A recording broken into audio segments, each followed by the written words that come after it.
you have heard about a hunting lodge in the Neverwinter Wood, Falcon's Hunting Lodge, which is right there. Let's see if I have the link for that one.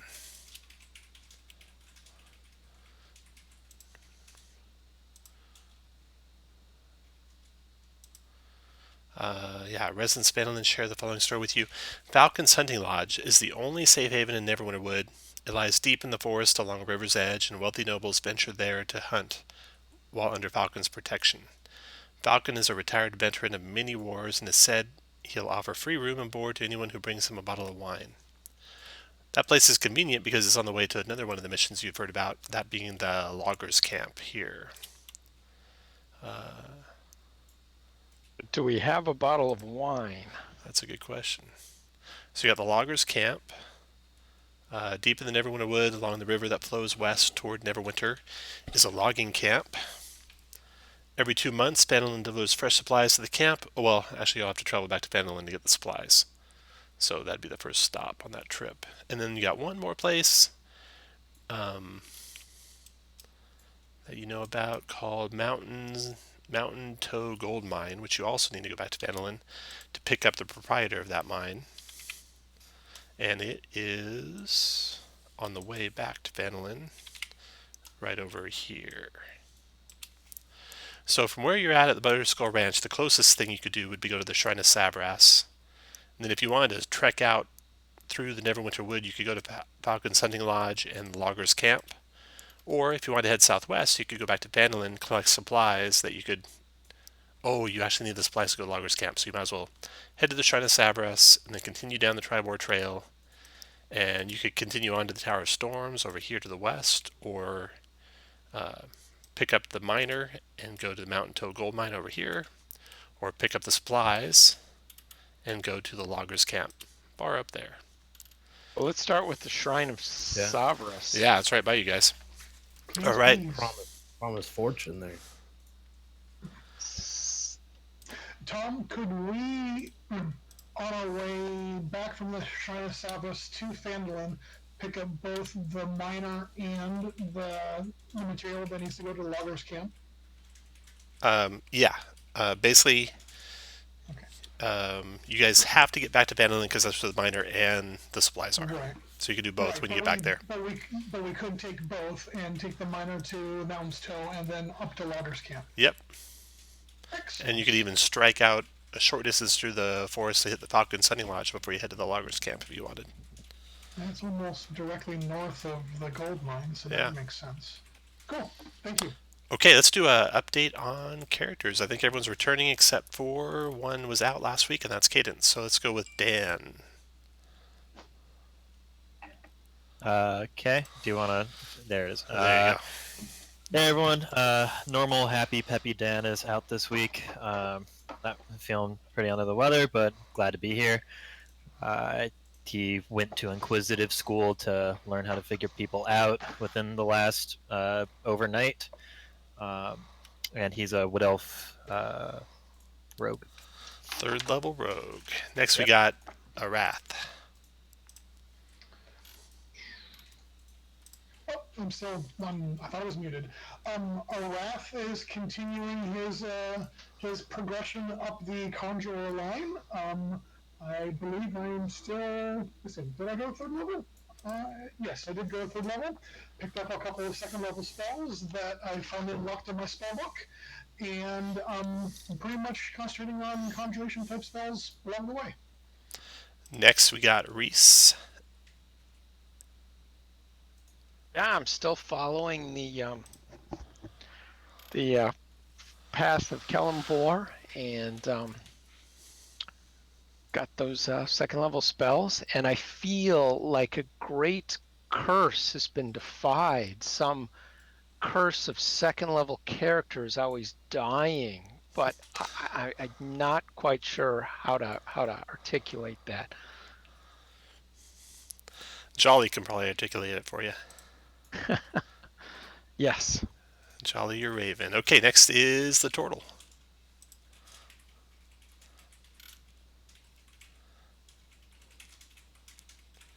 Slash. Are you there? Slash the Turtle, 3rd level. Did you keep him muted?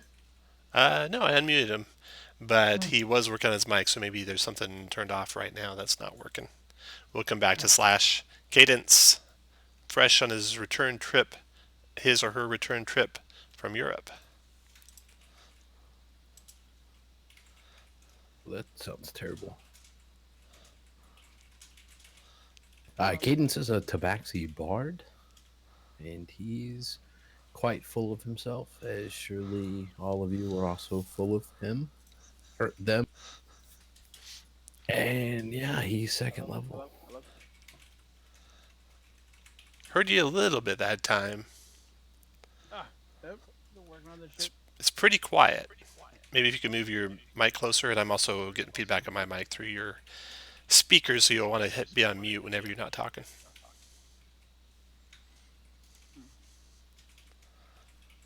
Well, you can keep working on that. And Shane, you might have just joined us. I was looking to see if there's any Lairs Night Wandering Monsters out yet. I thought I saw an announcement there was, but maybe I missed it. Oh. So if you want to take the task of trying to track that down and just send me a link if you find it. Okay. Okay, good deal. So the Shrine of Savras. We need our candy corns. That's right. I Googled Layers Night. It came up with Ladies Night. It's auto-correcting for you. Hitting your well, normal searches, yeah. Yeah. All right. So you guys head from Butterskull Ranch via Coneyberry, which you remember was just a basically ghost town. There were some horses that you haven't been able to track down, so you get a chance to try and track them down. And assuming you do successfully, you send them on their way to the Butterskull Ranch, and you head down south to the Shrine of Savras. You'll be able to make that trek in just a few hours, so you'll be able to get there early in the day and scope out the site. Let me move you to another map here in just a second. Okay. So as you're Nice and go ahead. jolly to fly around. I don't want to interrupt Absolutely. your No, scene absolutely. setting here. Absolutely. Let's see.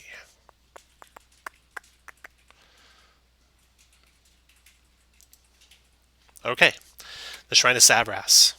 So partially what you guys can see is you're cresting a hill, looking at the ruins of a wall surrounding a abbey. And then, of course, Jolly can get a better view. The ruin stands in the middle of a vast field north of the rocky foothills of the Sword Mountains. You see an old stone temple with a belfry jutting from its peaked roof enclosed by stone walls. Many of those walls have collapsed, and the gatehouse is in pretty bad disrepair. It trail ends there, and the doors to it are sundered.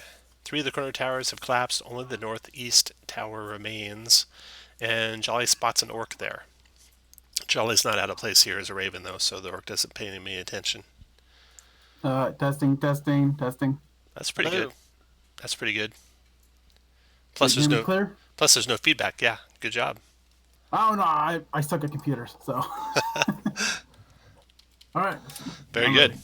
Okay, let me move you to the map here. Shrine of Savras. There we go. Grab your guys.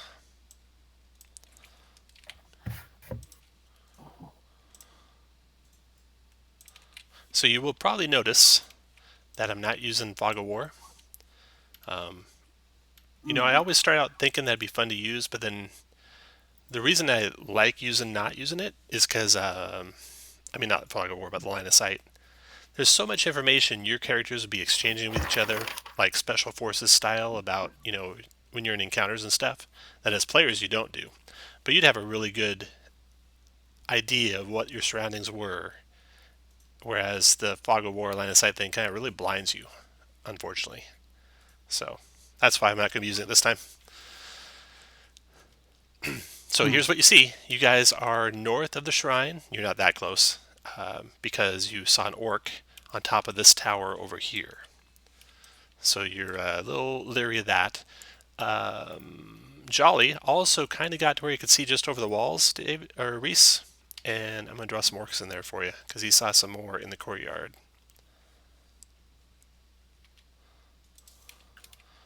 He saw actually almost These ugly bunches again, huh? almost a dozen orcs in the courtyard. So there you go. Oh, okay. He saw those and he kind of wheeled away so that they didn't pay much attention. If you want to risk it, you could circle around and see if there's anything else in any other courtyards. but that's up to you.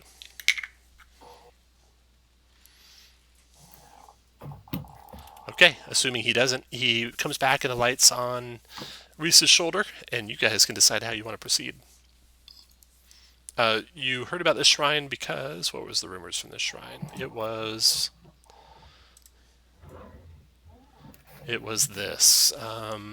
There's a ruined temple south of Conyberry where it is said the locals hid their gold. And of course you see tons of orcs here too, which are not the locals. Hey, Michael, if you could mute, because your mic's picking up all your movement. Oh, again? Yeah. Hold on. Or push to talk. Or get it push to talk set up, yeah. All Okay. So, you know there's a bunch of orcs. You know there's a hole in the wall to the right of the gatehouse. You could walk right through it. You could approach the place, but there is a orc on guard on the tower up here. So during the day, you don't see an easy way to close in.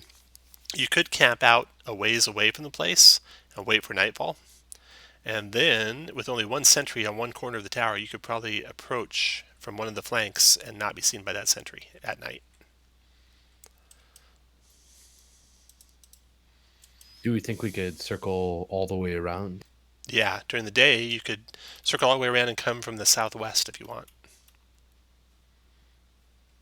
I'd like to circle and then do another scout on the south Got end. it. As you guys begin marching over to the other end, I'll move you down there. You send Jolly overhead to see what's in the lower section, and he reports back seeing more orcs. Wow. But more alarmingly than that, a couple of enormous humanoids, maybe 9 feet tall, wielding gigantic clubs made out of huge tree trunks. They are kind of sitting against the walls in the southeast quadrant of the place. The orcs taking up every other quadrant.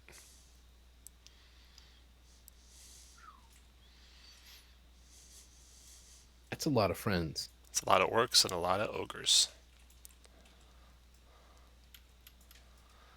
There better be a lot of gold in there.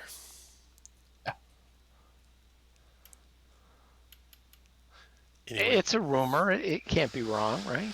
absolutely.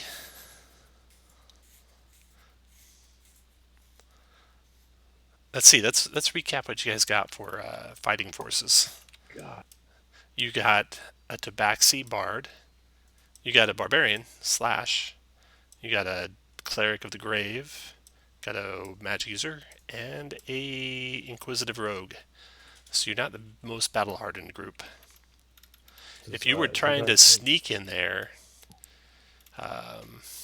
in your walking around, you did spy what you could see was an opening over here into the temple proper. Jolly also spotted one over here into the temple proper. And then if you could get to the roof without being seen, if you could make your way all the way to the belfry, you might be able to climb down from there and get into the place.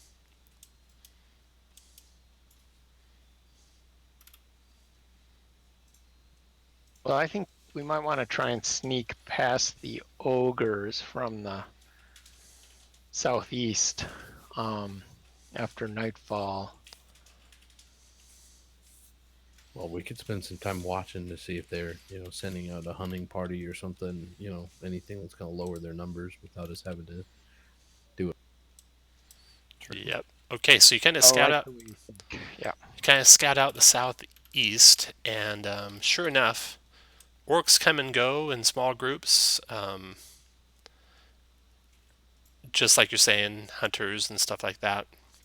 And there's even a time when one of the ogres heads out with the orc party, leaving just one ogre in the area. Now, this is a little bit before sunset when this happens, so you could try and sneak in during the day or wait till sunset, hoping that second ogre doesn't come back. The general overall numbers of orcs remains about the same. It's just that some come and some go. Right, yeah. Well, I'm thinking maybe drop silence on the ogre and jump him, and then go into that opening. All right.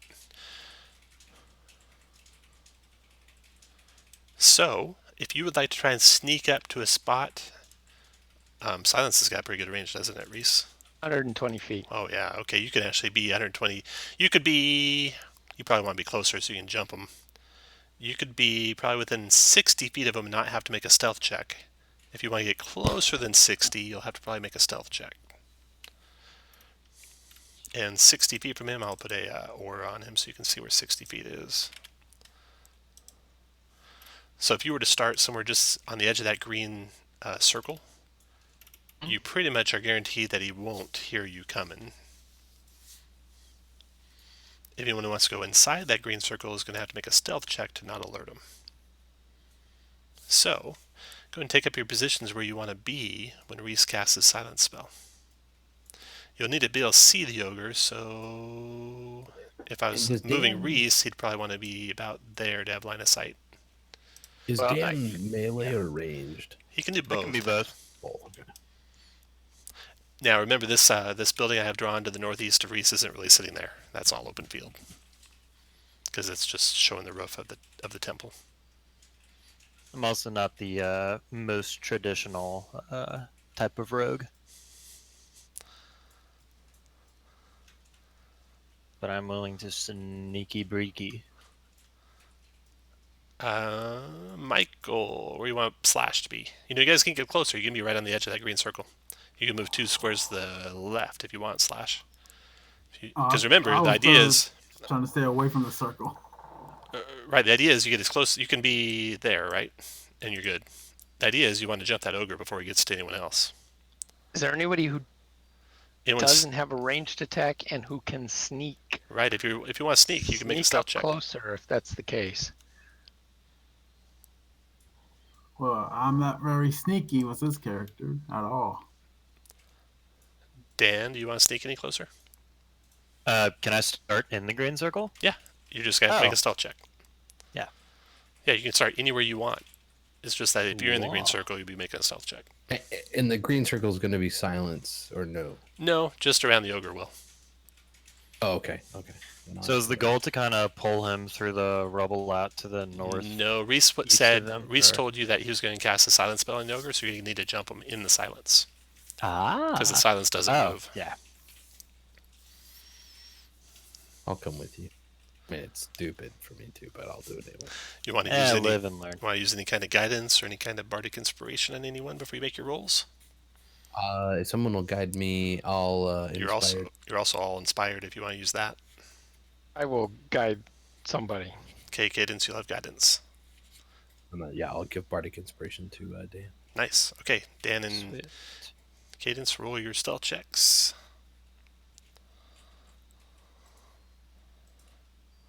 Oh Here my! we go. Oh! Oh shit! Wow! You guys are the quietest. Why don't you save the inspiration, the bardic inspiration, for later?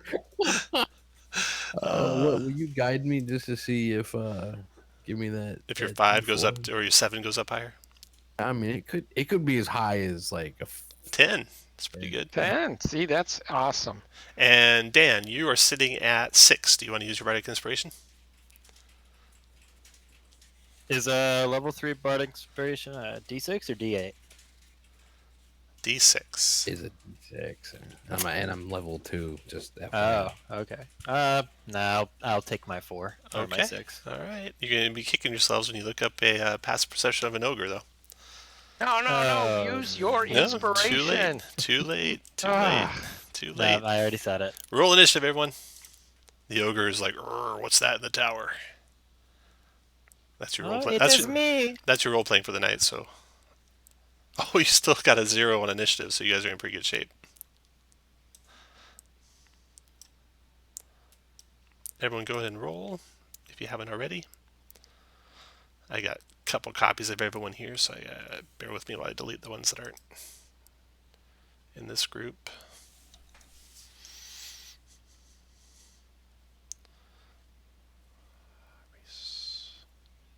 Reese rolled good. That's nice. Yeah, I'm definitely feeling I should have taken it, but oh well. And Darren, did you roll for a wrath yet for initiative? Go ahead and roll for him. Darren, if you're there. Darren. I didn't know it was possible to get a 0. Okay, I'll roll for Darren. -1. Here comes Darren's initiative. You got a 3. Good.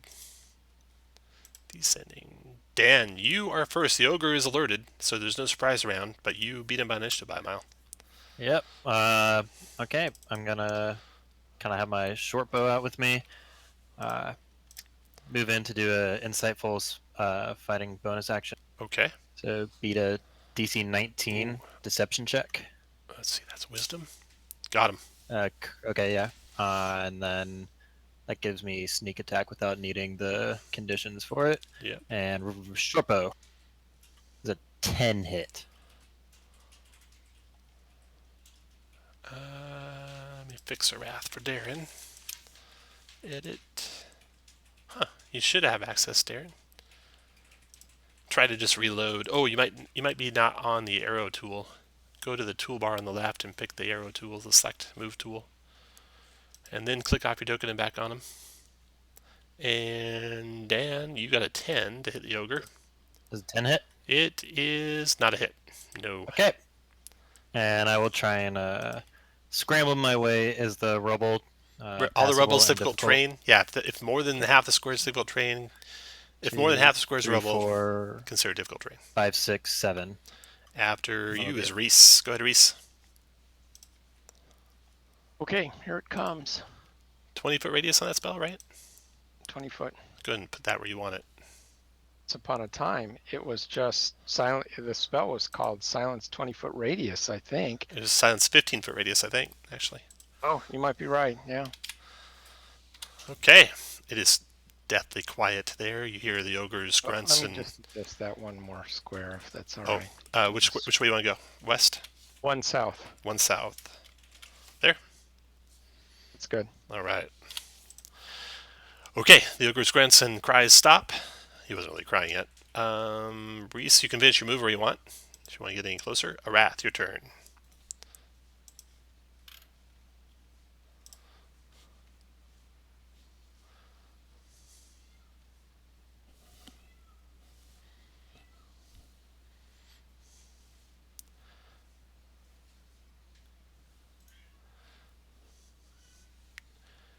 You can go ahead and move Arath where you want him, and then click the button for the spell you want to cast, and or type in some stuff if you want to do something special. Firebolt on the ogre. 12's a hit, dealing 7 fire damage to the thing. You can see it flailing around on fire. After Arath is Cadence.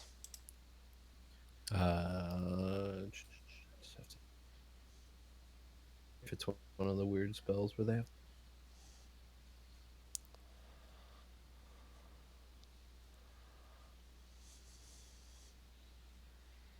All right, I gonna try this. I'm gonna move here. I think from here that I can barely tuck my head around the corner and see his big fat head stick. And then what do you want to do to him? Let's do it. We're gonna try it. I'm gonna ready a spell, and basically I'm gonna wait until my companions have gone, and then I'm gonna cast Tasha's on the ogre right before. After Cadence is Slash. Go ahead, Slash.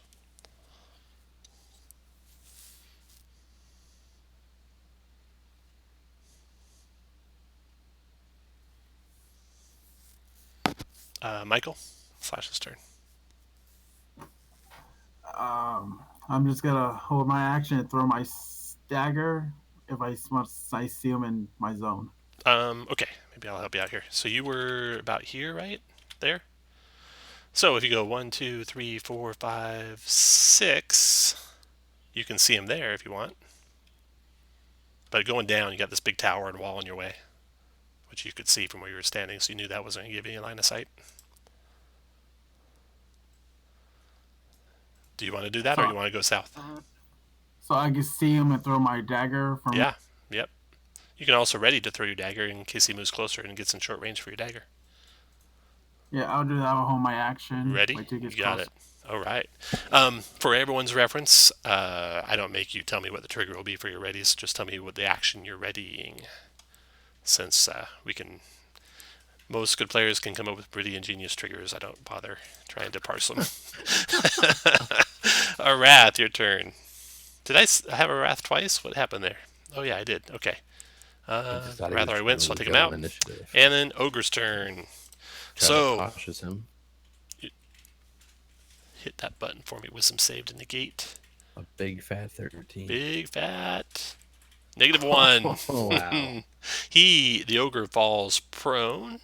He is incapacitated. He resaves if he takes damage at the end of each of his turns. Advantage if the save is from damage. Okay, so he's sitting there prone. You can't hear him laughing, but he looks like he's having a ball there. And here's his save at the end of his turn. Ooh, almost recovers, but not quite. He's done. That round's over. Next goes Dan. Alright, I'm gonna go 1, 2, 3, 4. We gotta hold him in 5, that circle. 6. You can actually go one more 7. square. Yeah, there you go. Yep. And I'm going to drop my short bow on the way, pull out a rapier, and stab him while he's on the ground. Okay. Damage. Ooh, a Oh, crit. yeah. Here comes some damage, boys. And the 11 and snake, 15. baby. So, Nice. so 26. Yeah. And then here's a save with advantage for taking damage. Still laughing. Reese, your turn.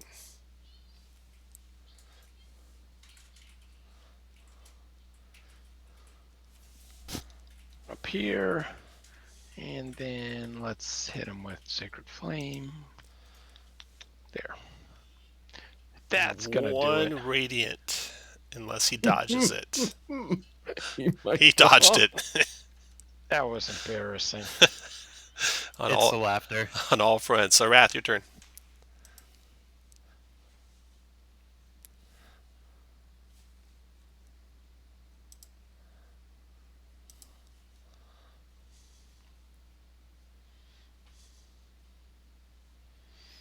Another firebolt. That's a 10 to hit. Not quite on the ogre.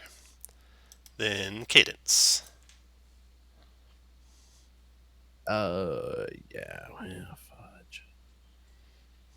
No, Cadence is gonna keep doing what he's doing. He can't do that, so he is going to dodge and move. Dodging and moving. All right, Slash, your turn.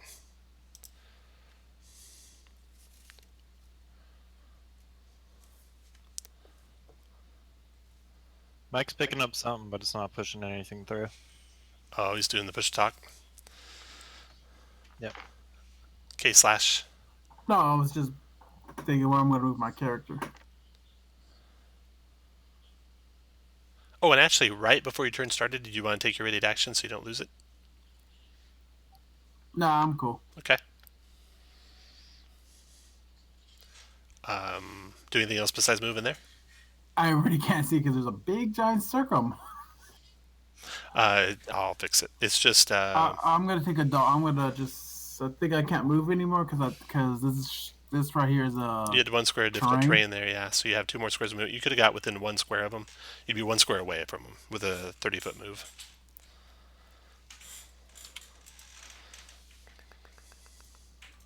Then I'm gonna dodge. Dodge. Okay. All right. Ogre's turn. He is laughing still, and at the end of his turn, he gets another wisdom save, and he's still laughing. Dan, your turn. Alright, I'm going to free action pull out a dagger and then stab him with my rapier first. Okay.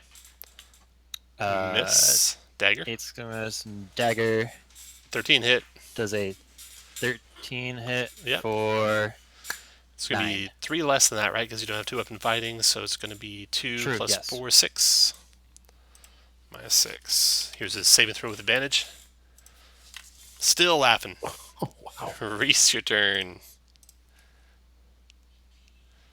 And he's got a lot of hit points still. He does. Yeah. Alright, I'm letting him have it for 4. You got him that time. This 4 time radiant.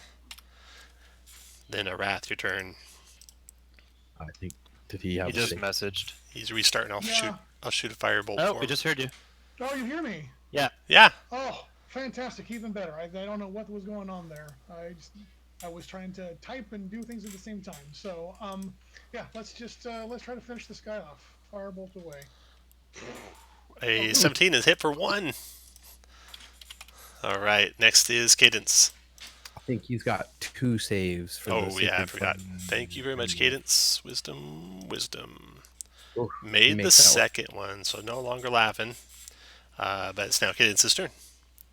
Hopefully that was enough. And Cadence, if you come don't up already here. have inspiration, what do you do? Here, I'm going to give you second inspiration. It's like second breakfast for reminding me of Second the. breakfast. For reminding me. I will. I'm gonna vish. I can't remember if he has to hit the vicious or not. Oh my god, I think. Well, is he deafened or? Creature you see, hear you. Yeah, he has to hear you. I hear you. That's kind of what I. You don't have to do that. I assume that you were just looking it up. Actions.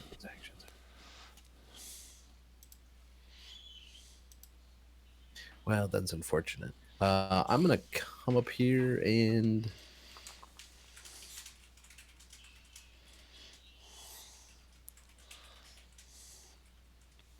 Slash is getting ready to do some Mutant Ninja Turtle stuff to him, so maybe he'll go I hope down. so. Yeah, I'm gonna have to dodge. Dodging? I'm sorry. All right, Slash. He is granting advantage. He is prone. Okay, I was gonna say he's still prone. So Trying I'm to- gonna move right behind Trying to stand up. and use my two-handed warhammer. Nice. That's a Get it. crit. Yes. 13 bludgeoning to him. Not quite enough, but you have something else. Oh, no, you're not raging. You have to be raging to do that other thing, I think. Almost. Yeah, I'm not gonna rage right now. Okay, the ogre stands up, staggers to his feet, swings his club around recklessly, fighting for his life against you, ensorcelled spellcasters. Great club on. Let's go 1 through 3. It is Dan. Nope, it's coming at the no. turtle. Here comes the great club to the turtle. That's a miss. Round is over. Dan, your turn. Pokey pokey.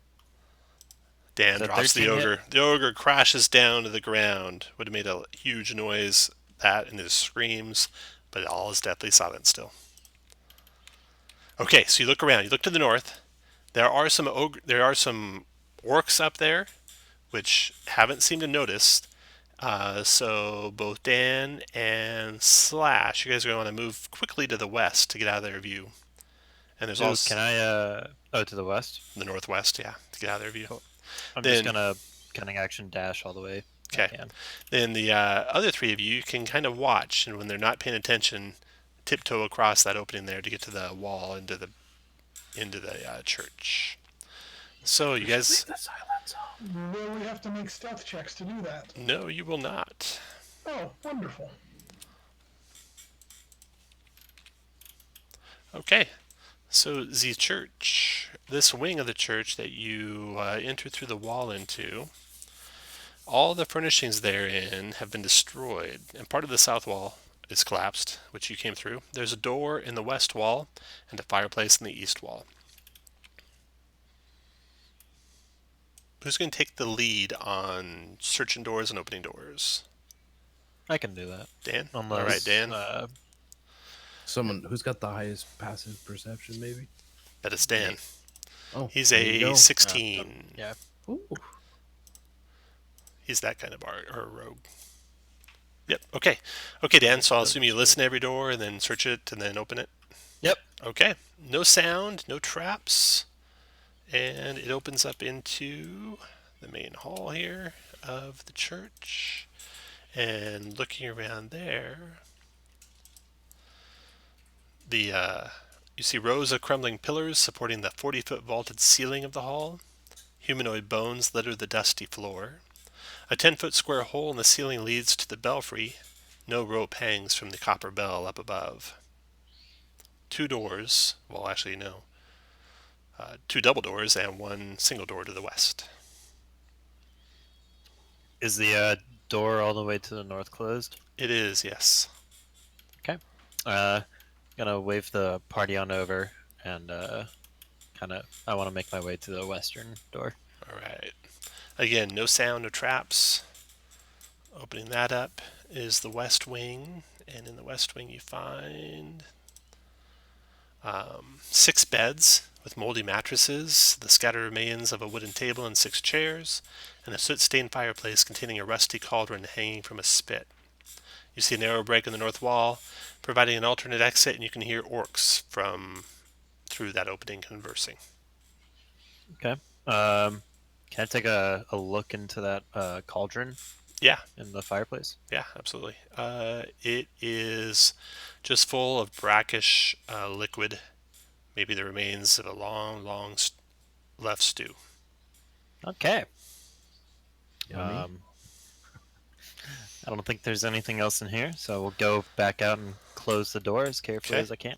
Okay. Then make our way to the south. All right.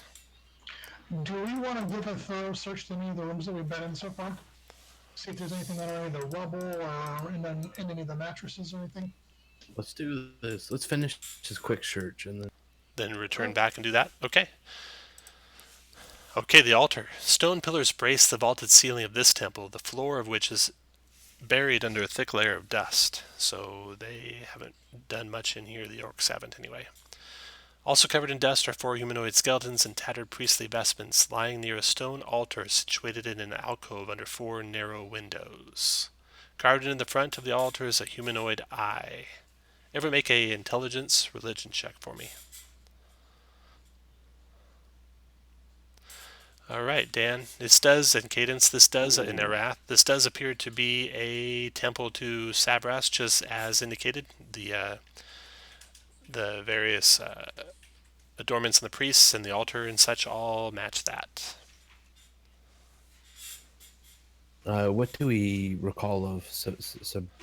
Savras, he is god of mysteries and knowledge, secret knowledge. So I bet Sounds like followers he's of his sure would to know. have a Yeah. secret door in the floor somewhere, or a secret Right. way to get through the Well, altar. Dan looks like he's one step ahead of you. In searching the altar, Dan, you realize that the base doesn't quite touch the floor. There are, when you look down carefully underneath it, you see that there's stone rollers built into it, and you could push it to the south, you believe. I'm gonna ask my my turtle friend to give me a little hand here, or a Okay. claw, or whatever opposable appendages you have. Okay. As you and your turtle friend go to touch the altar, you are We all flooded. die. You are flooded, Dan, with a vision. You see Dan stagger back, fall to his knees, and just look incapacitated for about a minute. When he comes to, he tells you his vision, if he wants. You, in your vision, Dan, you floated through the roof of the shrine.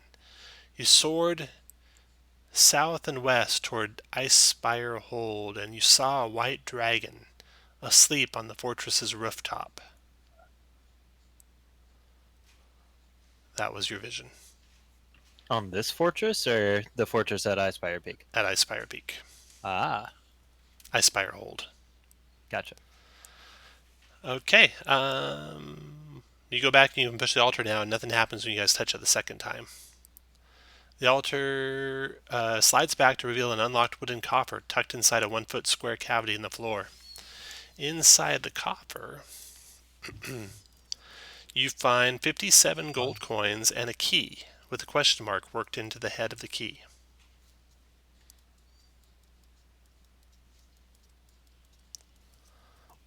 It's the Riddler. He's here. And now do you guys want to try and do a thorough search of the rest of the rooms and see if you find anything else, including this one? Yeah, I'd love to find that keyhole, right, guys? Mm-hmm. Yes, please. Okay. Is it just the one floor? Like everything's So vaulted? there is a hole in the ceiling of the main chamber that leads up to the belfry. Looking up there, there's no rope coming down from the bell. There's a big copper bell and a cross beam up there. There's like a walkway around it, and you would think there'd be some sort of rope ladder or something leading up to it, but there's nothing that can get you up there unless you guys can climb almost I upside can down. climb. Oh yeah, How high is it? it is about 30 It says feet. 40? Okay. Yeah, maybe 40 feet. Yeah. Ah, okay. Well, if I can climb up there using my claws, I'll climb up there and give it a look. You got it. Okay, you get up close to that bell, you take a look, and Make a perception check up there, Cadence. Looking around, you don't see anything else besides the bell on top. I think I'll use my. I'm gonna use an inspiration here. All right, very good. 15 inspiration or 15 you get. That bell. Something seems odd about it. You scratch it with your cat claws, and the copper seems to scratch away. And underneath the copper is gold. Bell is gold. Bell is actually solid gold. How are we gonna get this out of here? It's worth about, you would estimate, if it is all solid gold, like you suspect about 2,500 gold coins. Whoa! Yeah, And Way it more probably than weighs about 2,500 pounds. it's pretty heavy, but let's see, 50 gold coins is a pound. So Okay. 2,500 divided by 50. 500 pounds. Should be 50 times 50. Yeah, no, it's 50 pounds. Oh, it's nothing. It's a pretty thin-walled bell. Yeah, 50 pounds, that's nothing. Yeah. So yeah, with some rope and stuff, you could lower it down, you think, Cadence? Yeah, but Cadence will attempt to do that. Okay. Did he happen to find a keyhole up there? No keyholes up there. Okay, can we go back? Actually, can I go back into the room with the altar and search for a keyhole? Yep. Yeah, you guys search, I assume, every room, right? Yep. Yeah. Okay. There are no keyholes. Now, you've thoroughly searched every room. You find no additional treasure here. Which way do you want to go to get out? Do we Can have the the bell? bird scout for us? Mm-hmm. Do you want I say the way we came. you want Jolly to go Makes take a look? sense. That'd be Okay. jolly good. Sounds good. I believe the silence will be up, right? That lasts for 10 minutes. Yeah, that would be up. So the silence area is gone.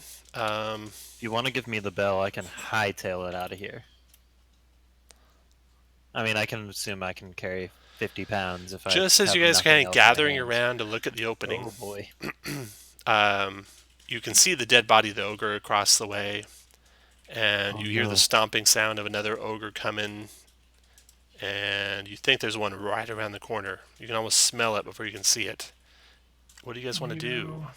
I want to give inspiration to the person who cast silence before. That would be me. I'm gonna give bardic inspiration to that person. The bardic inspiration isn't going to. I don't think it's going to affect my ability to cast the sleep spell. DM, will the bardic inspiration add to the amount of hit points I can affect with the sleep spell? No, he was talking about the person with a silent spell, I think, not sleep.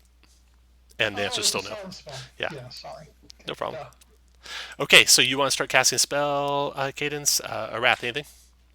Yeah, I'm going to. Actually, let's do this. You guys are going to basically act right away. It looks like. So let's go to roll initiative. You'll have a surprise round, and go for it. Everyone, roll your initiatives. I vote to hightail it out of there. Yeah, what I was trying to do is get you bardic inspiration so you could use it on your initiative. Need one more initiative roll. This is from Dan. No, I got Dan. What am I missing? It was Cadence. Okay. He should be in there. Good deal. Okay, you guys. This is a surprise round. So this is your round to take your actions. Reese, you go first.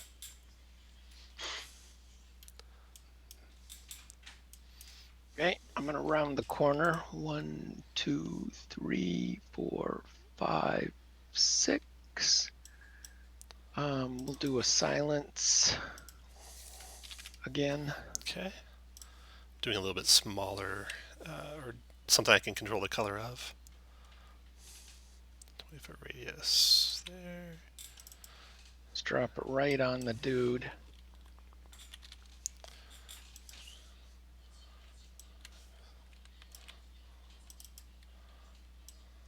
And that's all I can do for the moment.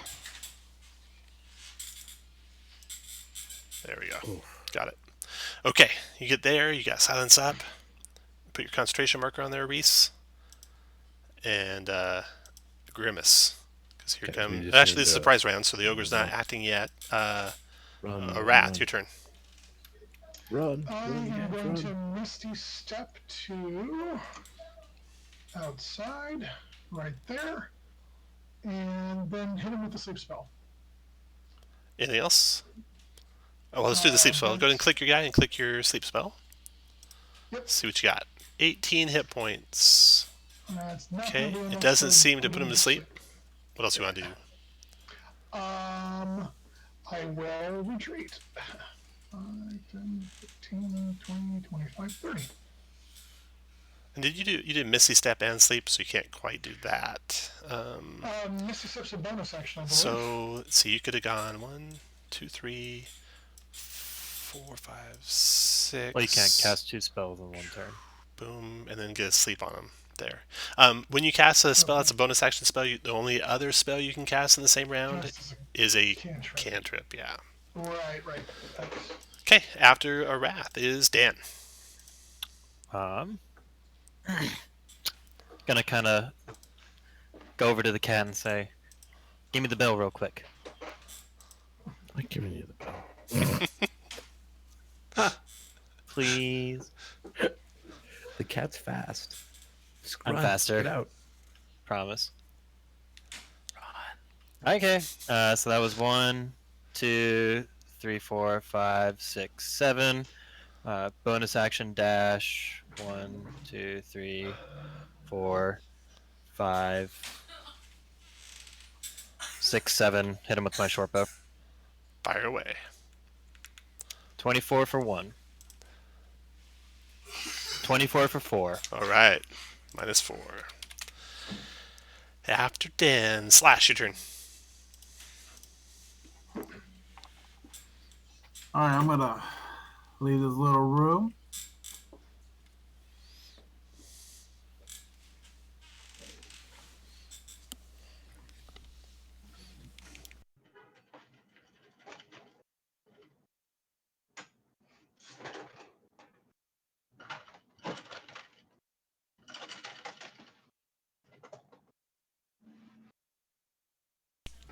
Anything else, Slash? Well, I'm gonna hone an attack. ready and attack with your Warhammer? No, with my dagger. Alrighty. It is ready. Go ahead, Cadence. All right. So I believe if I use feline agility, that takes my speed to 60, and then if I dash, that's 120. Is that correct? Good question. Let's do a double check. I believe that's right. Feline agility move on your turn. Double speed till the end of your turn. Can't use till move 0 feet on your turn. Yes, your speed will be doubled till the end of your turn.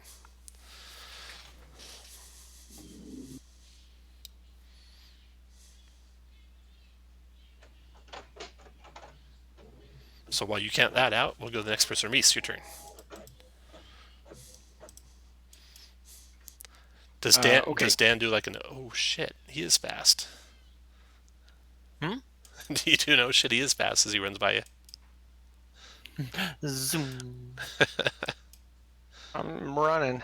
All right. And Jolly will fly. All right. Good job. Ogre's turn. You go 1, 2, 3, 4, 5, 6 to there.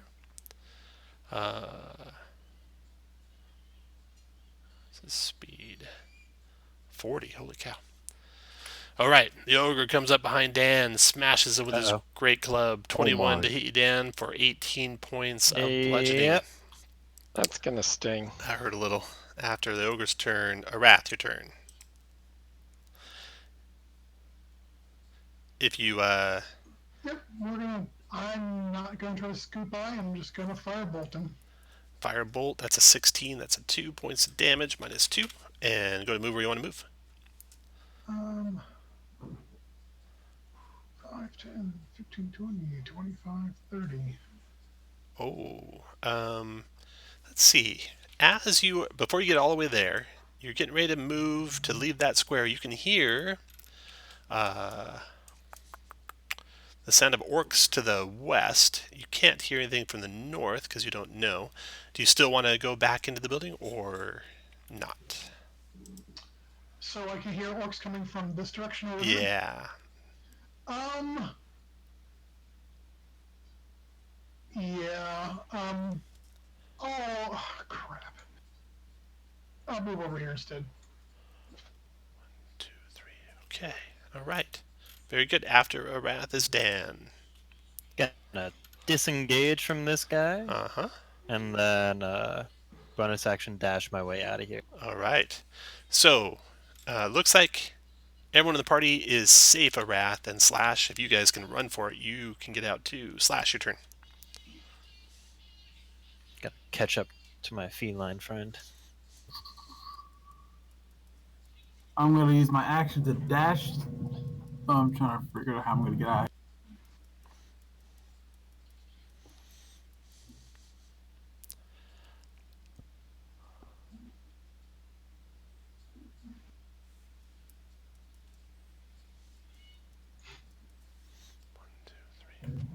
Oh, that's how far I can make it. 11, 12. Yep, that is good. Okay, one attack opportunity to go by the ogre with his great club.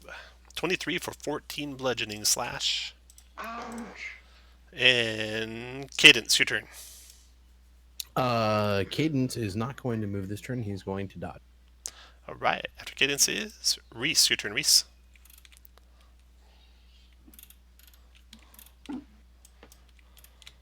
Is everybody gonna make it out, or are we gonna have I'm to? probably going to take an attack by the ogre before I get out.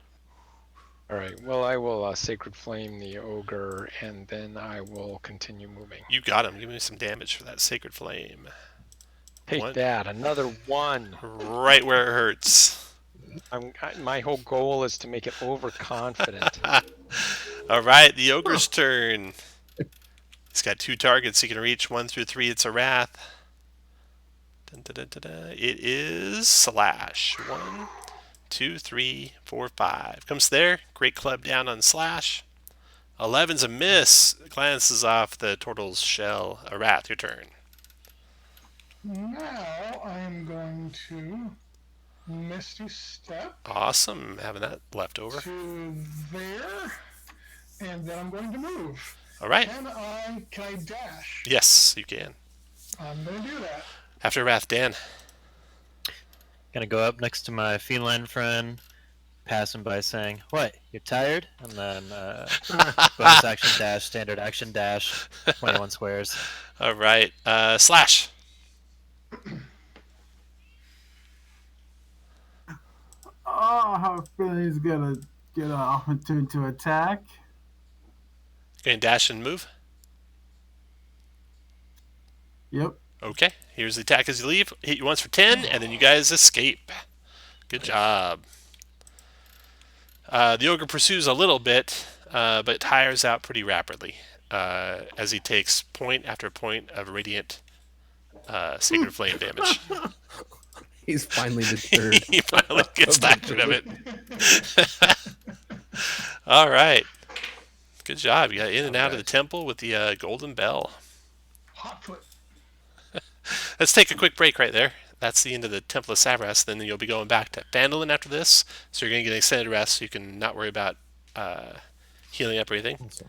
And then you can decide if it's the gold mine or the logger's camp after that. So break until, let's go till 5 after the hour.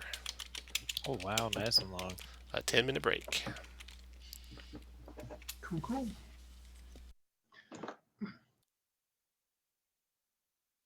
Everybody still here?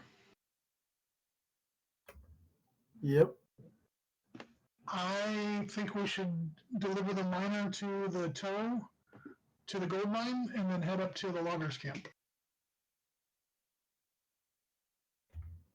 Sounds like a plan. Does anybody have a real strong desire to go to the lighthouse? As long as we don't see any more orcs with big giant shirts.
Okay. You guys all back? Yep, just stuff in my Christmas ice cream. All right. So, from the Shrine of Savras, you should be on the map of Phandalin again. Yeah. Back. Okay. So you'll be heading west along Tribord Trail. It'll take about 2 days to travel back to Phandalin. And there you can pick up the miner, and you can also pick up the supplies for the loggers camp. You might want to, just putting this out there, continue on to the Tower of Storms, one more day of travel, for reasons. I can't say any more than that, but it's up to you. You can skip that and go to the ones first. Well, the What did- DM what did says. we know about the Tower of Storm? Before we leave, can I buy like 2 potions of healing? Yep. The Tower of Storms, west of the Phandalin, on the coast, is an old stone lighthouse. Ships are drawn to this gleaming tower like moths to a flame and are doomed to crash upon its rocks. Their wrecks must be filled with treasure. So, you can go check that out or go to the mine. Feels like we have a strong tug that way. There's a pull. You've been so lucky searching down treasure. With you're like living high on the hog. You're having like the greatest food they have in Phandalin. I kind of feel like right now I don't have any place to put the treasure. You don't. Yeah, you're just spending it like crazy. Okay, so party vote. Let's do it. If you want to go to tower, type in tower. If you want to go to mine, type in mine. We need 3, 1, 2, 3. Okay, tower it is. So on to the Tower of Storms. Let me grab you guys. And go to the tower.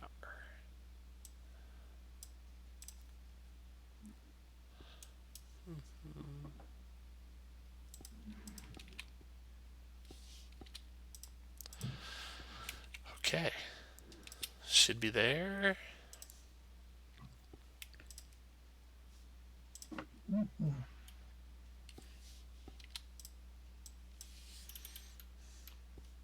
Wow.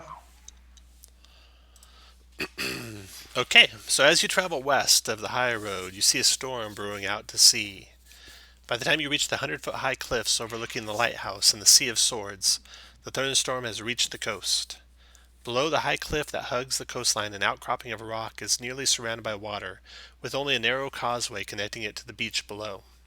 Atop this outcropping is a stone building surmounted by a lighthouse tower.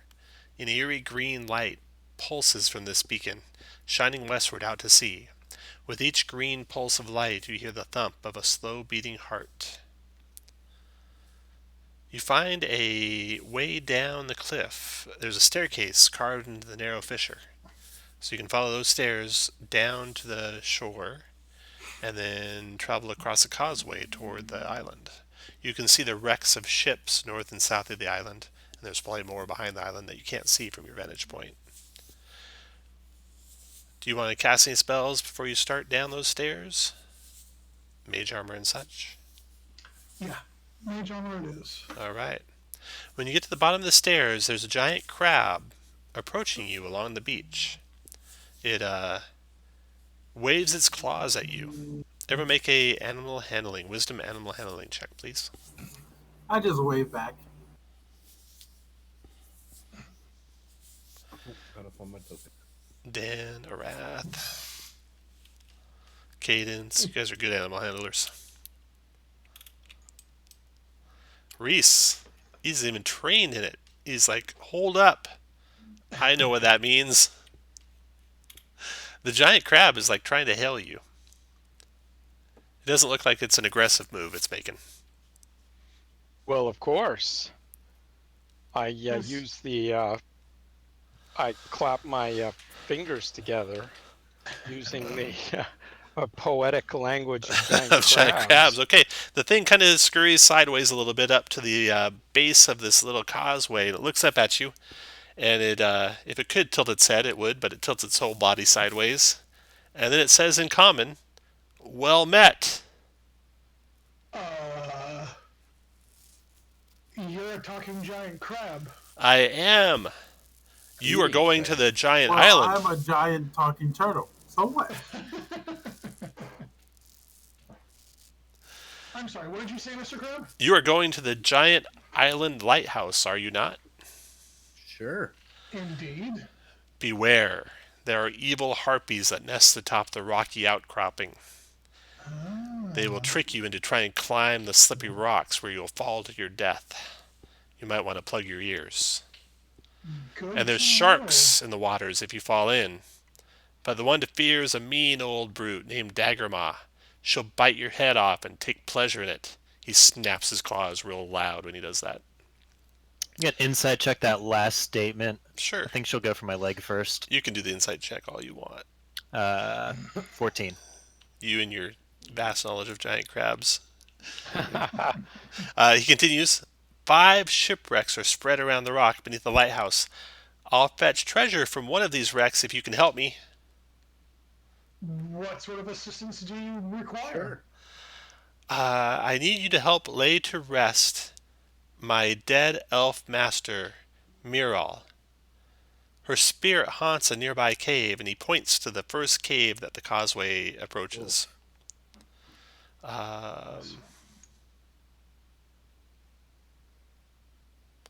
If you do so, I'll retrieve an item from one of the wrecks and bring it to you. Nice. What can you tell us of your dead elf master? He goes on to talk about how kind she was and how she gave him intelligence so he could speak and how she taught him the common tongue. He doesn't seem to be able to tell you much about what she might be like now. But she seemed like a really great person before. How long ago did she pass? It must have been several months ago. Several months ago. Okay. And I'm sorry, I should have asked you this before. Pardon my rudeness. What is your name, sir? He does some clicking noises with his claws. It's like 3 clicks and a clack. Okay. So click, click, clack, or click, click, click, clack. Yep. All right. I'll call you Krabby. That's his name, Krabby. Yeah, you guys did get an extended rest before you got here. Calls me Krabby. So you'll get all full hit points. All right, making sure. All right. So all we need to do is bring you the body of your former master so you can lay to rest, Yes. and you'll fish something out for us. Yes. How do we get down to where you are? This cliff face is 100 feet. No, you're actually you were 100 feet above before, but you found a narrow fissure with some stairs that brought you all the way down to basically about 10 feet above sea level. Okay. I thought we were yelling back and forth. All right. Yeah. Nope. 10 feet, easily taken care of. All right. All right. Think you got yourself a deal. Click, click, click, clack. All right. Off to the west you go. So, anything you want to do spell-wise or anything before you enter that first cave where you expect to find the undead elf? Are there any lights? There's daylight out, but nothing shining out of the cave. Okay. I will cast light on my arcane crystal. Okay. All right. Who wants to be the first one into the cave? You can go ahead and move your token up there if you want to be the first one in. There you go. All right, Reese. Put your guy in, one square in, one more square in. Put everyone else where you want to be when Reese gets there. Reese, you see there's a little opening to your right, and peering into there, you get a glimpse of the following. Rough-hewn steps climb a 7-foot-high tunnel that passes all the way through a 30-foot-tall natural pillar of rock. A damp, 8-foot-high cave encrusted with lichen is connected to this tunnel. It looks like the cave must remain above sea level, even at high tide. Inside, you see movement, and then you spot a ghostly elf with gills and webbed hands and webbed feet. It wears spectral garments that sway as though the undead is floating underwater.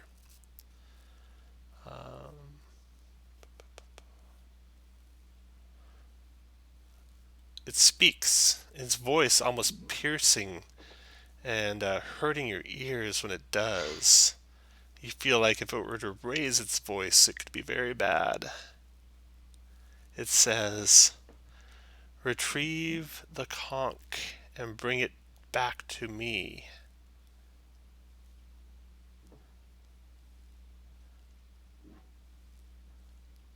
Where's the conch? The spectral elf raises a hand, her garments floating below her arm, and she points up toward the tower, and she says it is with the anchorite. As in Anyone know what an anchorite is? You got anchor, you got a feeling. space right? You got a feeling you don't want to ask her any more questions. She seems to be getting more annoyed and Okay. angrier.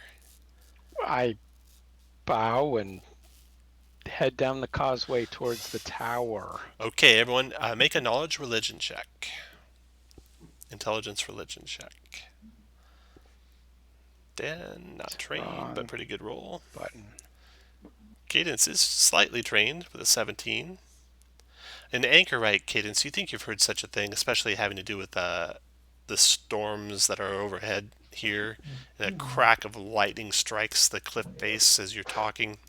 The wind roaring through the caves here, whistling. An anchorite is a follower of Talus, the storm god.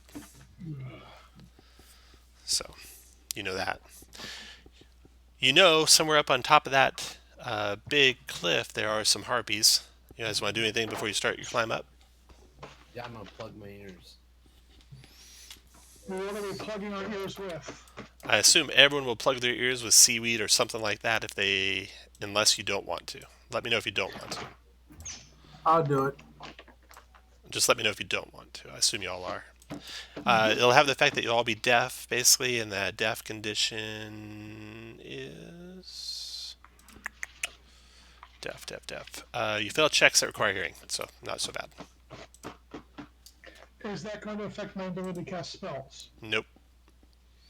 Unless your spell requires you to hear yourself, then that would. I can't think of any. Very good. Okay. Maybe only Healing Word might be the only one. Yeah, no biggie. Hey, Captain Math, while you're sorting papers and stuff, can you put it on mute? It's Yeah, you bet. pretty loud. Sorry. No problem. About that. No problem. Okay, so you all step your ears, and you start the long trek up the side of the island here.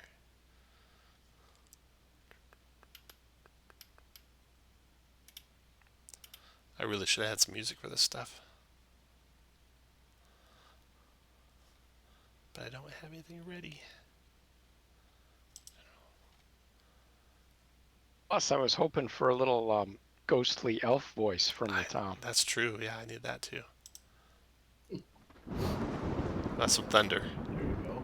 Spooky. And rain. All right, on up the cliff face you go. So you get all the way up the winding path to the landing at top, so you can move you guys up here.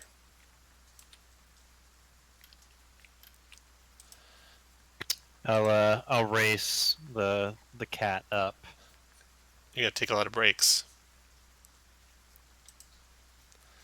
Cats are quick in small dashes. So, rough-hewn stairs climb the eastern face of the rocky outcropping. At the top of the stairs, a rocky plateau spreads out some 80 feet above the water. Wooden doors lead into the west.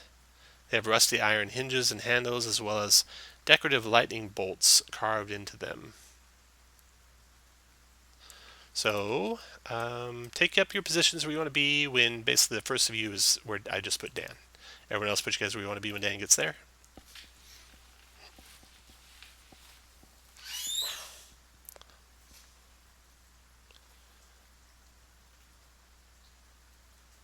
Hey Tom, I'm guessing my ear for deceit doesn't apply while I'm deafened, right? That's probably true. Gotcha. Probably true. Also, the rain just stopped. Yeah, I have to put on rain, with moderate rain. There we go. Okay. When you arrive at the top and you look at the doors into the building, you spy alighting on the corners of the building, or coming around the corners of the building, harpies. And they are singing, but you're not hearing it. They fly into view here and roll initiative as they swoop down on top of you.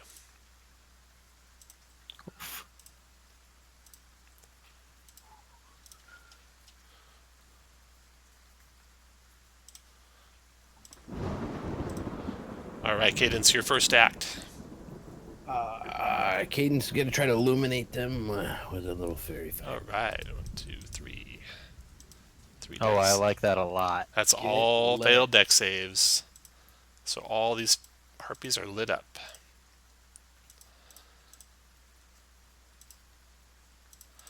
All right, after Cadence goes Dan.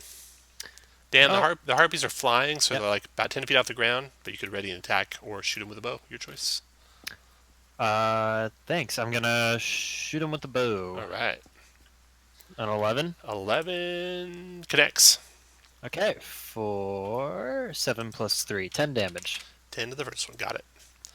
After Dan, the first harpy goes. The one in the back here, they have a fly speed of 40. 40, 40, 40. Okay, so this goes 1, 2, 3, 4, 5, 6, 7, 8. And it comes down to ground level and turns a multi-attack with its claws and clubs on Cadence. Claws an 8, that's a miss. Clubs a 4, that's a miss. Then the next harpy goes. This one swoops around underneath your raven, does the same. Oh, crit Cadence for 10. And then a 13 misses you, I believe.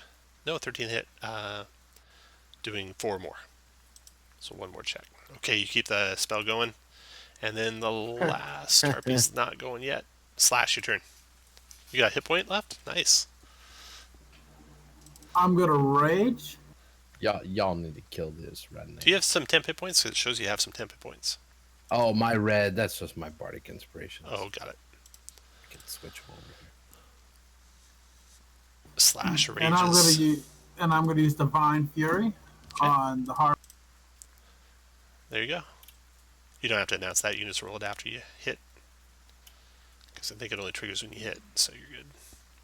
All right, 6 is a miss. Oh, but he has inspiration or advantage. Right? Advantage. 19's a hit. For 8 plus. Give me some Divine Fury damage. 8 plus 6. 14 points damage to that harpy. Nice. Okay. And after Slash is Reese. How are you feeling, Cadence? Do you need some healing? I have 1 hit point. Okay. And a dream. But honestly, if you could stop the other harpy from doing anything, that would probably be more healing than healing me. I don't know if you got it. Yeah, I don't think I got that.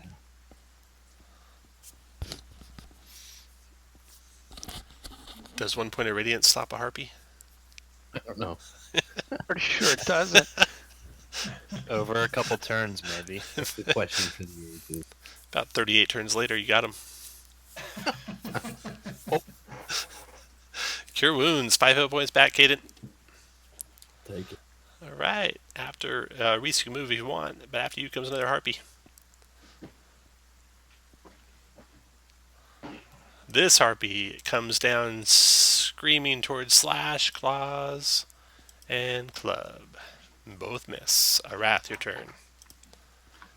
I am going to. She's on the ground. This one? Correct. Okay. Yeah, let's firebolt her.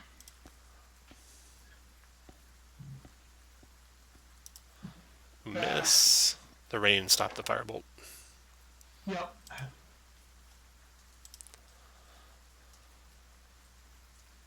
Anything else? You want to move anywhere?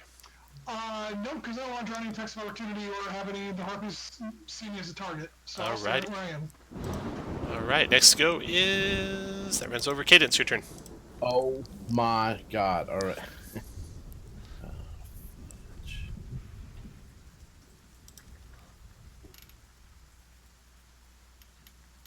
Do I think that my claws would allow me to climb down this cliff that's to my east? Yes. All right, then I'm gonna use my saws. But I can't dash because I have to disengage. So I'll have 60 feet of movement. I normally have 20 climbs, so would that give me 40 total? Sounds good to me. I will do that. Is she on the ground? Or is Yes. she over? They're all on the ground. 10. Well, may not even need to.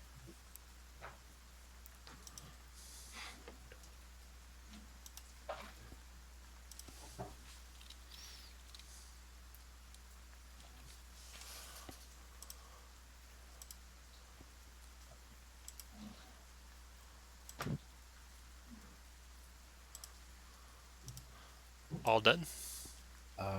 Unfortunately, yes.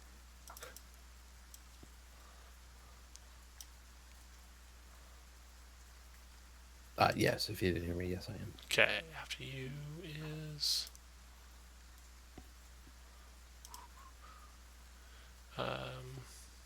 Dan. Go ahead, Dan. Can you pull out 2 weapons or just one as a part of your weapon attack? Just one, unless you had 2 weapon Okay. fighting.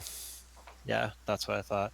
Well, I'm gonna drop the bow. I'm gonna compact in and attack with the rapier. 22 Nice, that's a hit. for 18. 18. I'm assuming the one to The one to my north. north. Yeah. Okay. Nice hit. Almost does it in.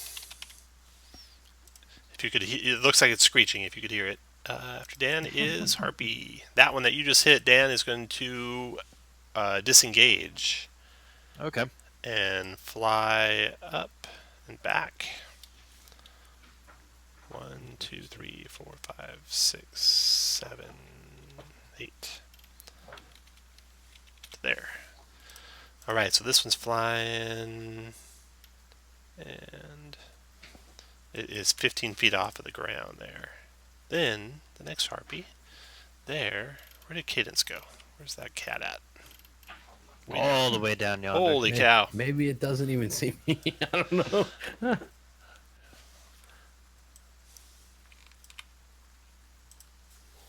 He brings a whole new meaning to Frady Cat. Let's see. This one's gonna move there and attack Dan. Claw. Okay. Dan 6. Club. Yep. Miss. Slash your turn. And slash if they all have you have advantage against all of them. So go ahead and attack. What was that? I'm just saying you have advantage against all of them. All right, and I'm going to attack the one the north of me. Very good. 19 hit. And Divine Fury. 11 4 is 15. Got it. After slash Reese. Okay. Let's do a spiritual weapon. Is it a fly swatter? Yes, it is.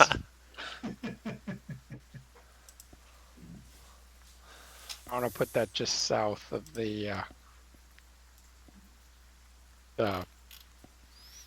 cluster of battens here.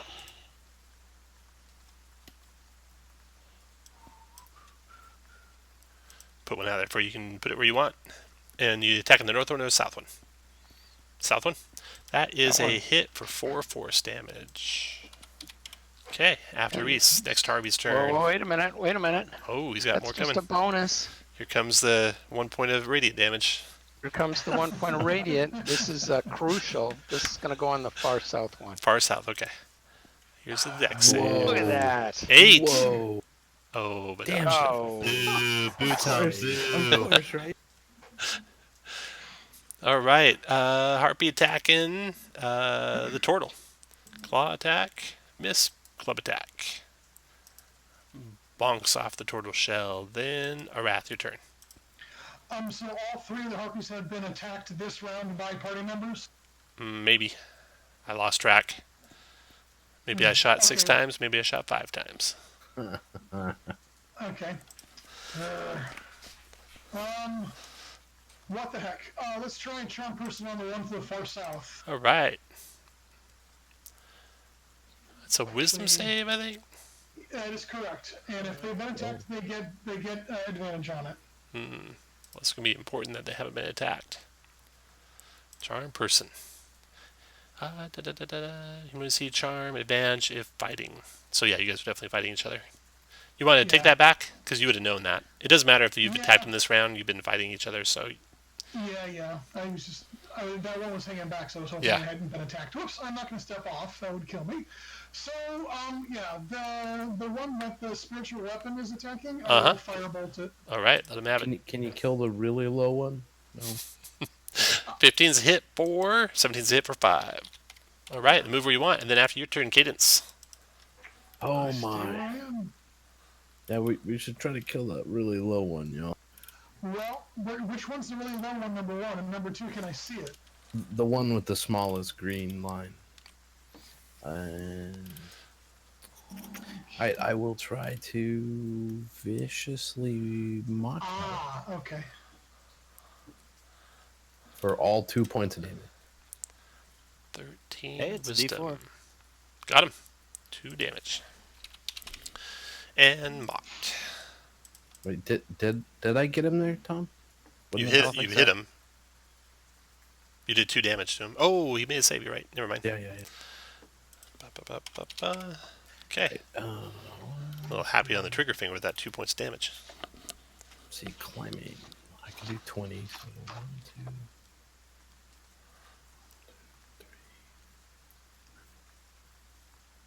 After Cadence is Dan.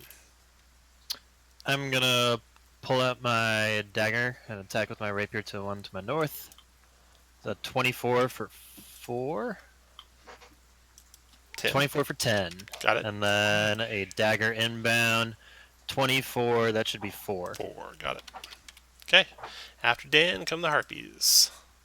The one flying around the building, so you can keep flying around the building. 1, 2, 3, 4, 5, 6, 7, 8. Oof. Next harpy. On the ground, fighting against Dan. Wait, where'd it go? Claw attack, 16 Dan for 4. Okay. Flew all the way around. And 21 for 4 more. It's done. Okay. Slash, your turn. I'm going to keep attacking the one on the north. 19 hit for 6 plus. 3 is 9. Dropped her. Nice. Finish your turn moving wherever you want. Then Reese, your turn. Okay. Spiritual weapon attack. That's a hit for 11. Nice damage. Sacred flame. Oh my god. Reese is on fire. Dex save. Oh, dropped her. Oh, the harpy's on fire. 19 damage in 1 round. That will never happen again for that cleric until he's like 20th level. Alright, the harpies are gone. One flew around the building and is somewhere behind that building. Are we out of initiative? You're out of initiative, yep.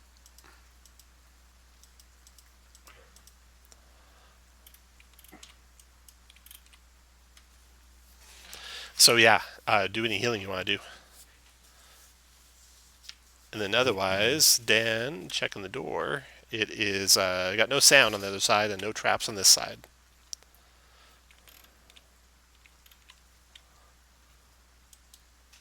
Okay. Let's, Who's the one that's injured right now? open it. Well, Dan's pretty injured. So who else is injured? Yep, mostly Dan and Cadence. I just took a potion, so I'm Okay. only 16 out of 24. Okay. But if anyone would like to, I don't know, resource. I got enough to spare. Let me give you a shot here. Here we go. 5 more. Thank you. Cadence, do you want to hang in? Do you want to stay in the back? Doesn't always work. But yeah. Not when Tom's DMing. It doesn't work very well. Not when they can just fly past y'all. I mean, unless you guys have an ability to stop something, it doesn't really matter for me. Okay, after you open the front door, there's no lock on it, no traps on it. The foyer, or foyer, is 15 foot high, empty. You can see through a dirty window in the south wall some ship's masts jutting crookedly from the water. And let's see. That looks like this. There we go. That harpy's not there. Not sure where the harpy went. Pay no attention to the harpy through the window. So you got a door to the south, doors to the northwest, going to this tower. Which way you want to go? I say we check to the south. Yeah. No traps or anything on that door, no sound. The room Open the beyond door. is a shrine. Probably. the Oh tower. boy. Here we The go. Round 2. I'm getting itchy.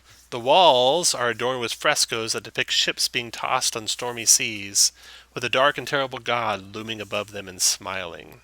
Set into the west wall is a dirty salt-encrusted window. Through the window you can see broken masts. A stone altar with lightning bolts carved into it stands against the south wall. A metal rod descends from the ceiling above the altar, splitting in two before it embeds itself into the stone.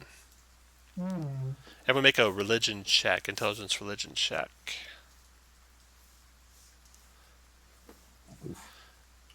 Not this time. Arath got a 16. Arath, you know that god depicted is Talus, the evil storm god.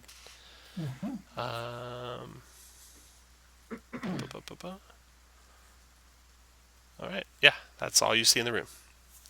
I want to turn around to Arath and ask him, should I touch it? No. He is the storm god, and the metal pole coming out of the ceiling that splits onto the altar. I'm just gonna guess that might be a pretty shocking enlightenment for you. Okay, well, done. if that wasn't a cue enough, I'm gonna avoid this adrenaline. Okay. I'm gonna open the door in front of me. Alright, Slash, you open the door to find the harpy nest. No harpies in it. That's the good news. They do have their I'm gonna take some time and search the nest. yeah, they got their gross trophies here. The ledge is enclosed by a 3-foot high stone retaining wall. The nest is lined with rotting vegetation, gnawed bones. Searching through the nest, you find a vial with a cloudy green liquid in it that smells of the sea and has a jellyfish-like bubble floating in it. Nummy. I'll give it a Let's use taste. Cadence, I said no. I'll Dip. hold on to this. No. Cadence dips a Am I claw. killed? Cadence dips a claw in there, tastes the end of the claw, and it is a potion of water breathing, Cadence. Yeah. This will help loot some of those shipwrecks. Yeah. Are Yes, there you any are. harpy eggs in here? No, there are not. It's unfortunate. I'm a little hungry. You're hungry. Anyone have a problem burning these nests? Nope. They're just water soaked right now. It'd be hard to get them to light on fire. Oh, the rain is coming down. This is Yeah. why we need kerosene. Lamp oil, I tell you. Can we search the Temple of Telos without Yeah. actually touching anything? Sure. Yeah, without touching anything, you look all around, look to see if the altar's, rolling like the other one you found, and nope, nothing. Nothing else inside there. Okay. Okay, well, gather round, folks. Let's go through those double doors. All right, the double doors.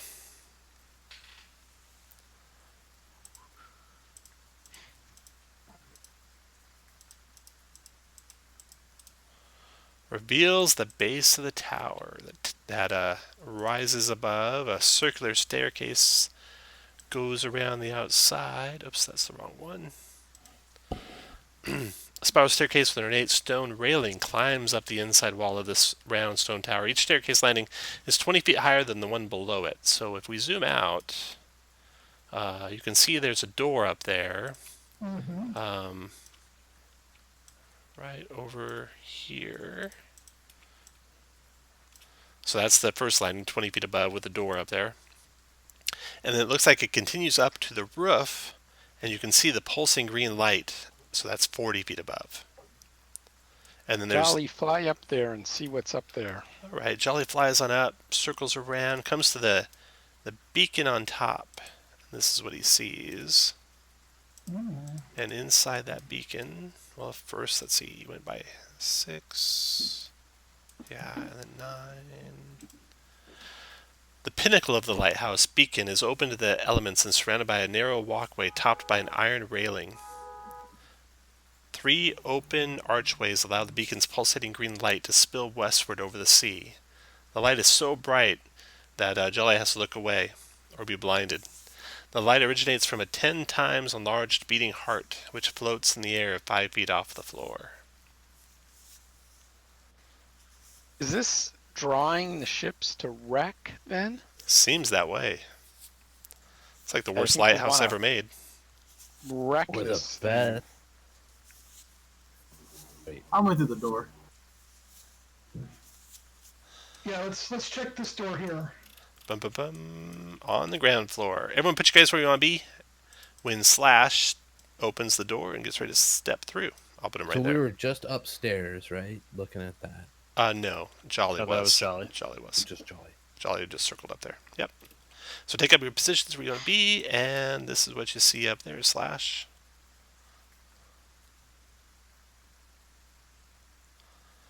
You want to be outside, Reese?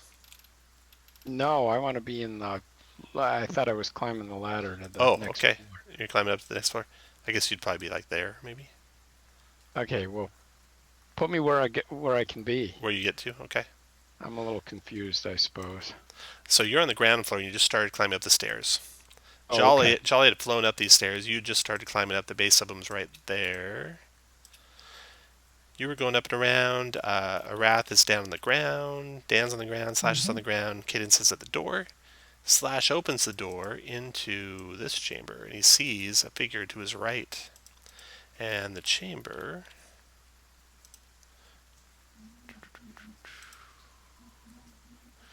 This 15-foot high room has 2 north-facing windows. A barnacle-encrusted chair stands against the south wall. Sitting in the chair is an orc, clad in armor made from giant octopus hide.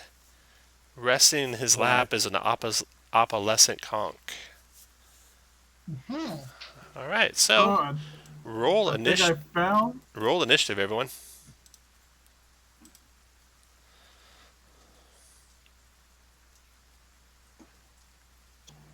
Yeah, it's over 10. All right. Here's a better picture of this guy, except it doesn't have his octopus armor. So it's an orc with some claws built into his gauntlets. I want those claws. Everyone's rolling initiative. The first person to react, the anchorite, stands up and comes at you, Slash. Cadence, you're able to react first. What do you want to do, Cadence? Oh my. Let's see. Let's 20, 25. Oh, let's do it again. Once I can see him, I'll back out and I'm gonna drop Fairy Fire where it only hits him and see if we can get him to All right, deck save. come at it. 13 on a save, so he dodges the fairy Oh, fire. All right. Bonus action. I'm gonna give Slash. Actually, no. Yeah, Slash. I'm gonna give Slash. Dan. I'm gonna give inspiration. Bardic. Dan, Donka. Dan's got some inspiration going. This will be gotta your remember little the leaf sneak icon attack. there. Yep. Cadence is done. Slash, your turn.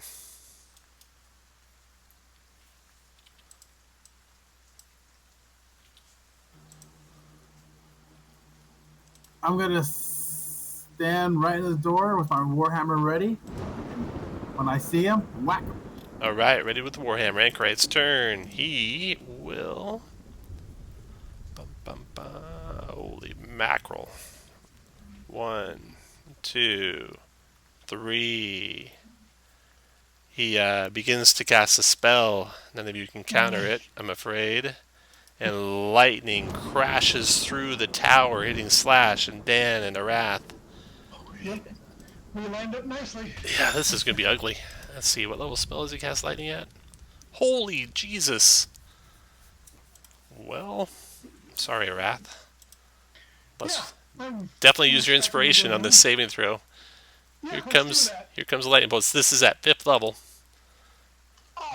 What? Yeah, 5th level. So, he rolled kind of low. 6, 7, 8, 39 points of lightning damage. Sweet mother. I don't think a Wrath can survive that either way. No, that hits me. I'm going to explode into pieces. A Wrath is blasted. Slash and Dan, you got some saves for 39 lightning damage. 12 dex save for half. Yeah, inspiration on this one, boy. Very good. Do I get to make Yeah, a save? same here. Nice. Ooh, good job, Slash. Good job, Dan. I'm using my inspiration on saving throw. A Wrath. You made your save, but I don't think you still die, right? Well, let me see. Half of 39 is going to be 20. Oh, you live. Yeah. 19. Nice. Wow. I take 7. I'm down, but I'm not exploded into pieces. Very good. Good thing you all use your inspirations there. That's Okay, mark off all your inspirations off. Mark off all your hit points that you just took. You move to there, cast a lightning bolt. I think it's done. What else can it do? So. Let's see what else you can do. 5th level spell. Just working backwards on some levels. What level it might be? Well, he's done, so now you can go find out. Wrath, death save. Click your token. Click the A15 button. Gotcha. Wrath makes his first death save. So that will be a green 1. There we go. And used up his inspiration. Slash used up his inspiration. Slash was not raging yet. What else we got? That's all good. Okay, our wrath is done. Dan, your turn. Well, that hurt. Yeah. I'm going to insightful fighting on him. So he needs to beat a DC 25 deception check. You got him. Jesus. Okay, and shoot him with the short bow. So 14. Is 14 hit? Not with cover. You need a 15. Bardic Inspiration for this one. Oh. You're supposed to tell me that before you tell me what you hit. That's okay. Oh, I'll let you sorry. do it this time. Oopsie. Next time, don't forget. Okay. I'm assuming that. Sorry. Okay. You're going to automatically hit. So you can just take off the Yeah. Bardic Inspiration, and you did 9 plus 2 is 11. Yep. And then move right Oh there. no. Move the bar more. Close the door. After Dan, Reese. Okay, I'm gonna climb up till I can see in the room. Okay. I'm gonna cast silence in the room. Nice, okay. Before you do that, let me double check something. I'm thinking this wasn't actually a spell he cast, but a spell-like ability, so it won't have a verbal component. I'm just double checking. So you might change your mind if you notice a verbal component for his spells. It's like we didn't hear him cast. Right, right. He just shot lightning out.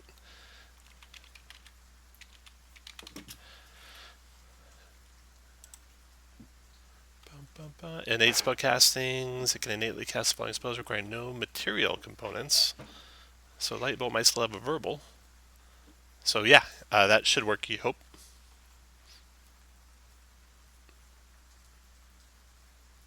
Anything else, Reese?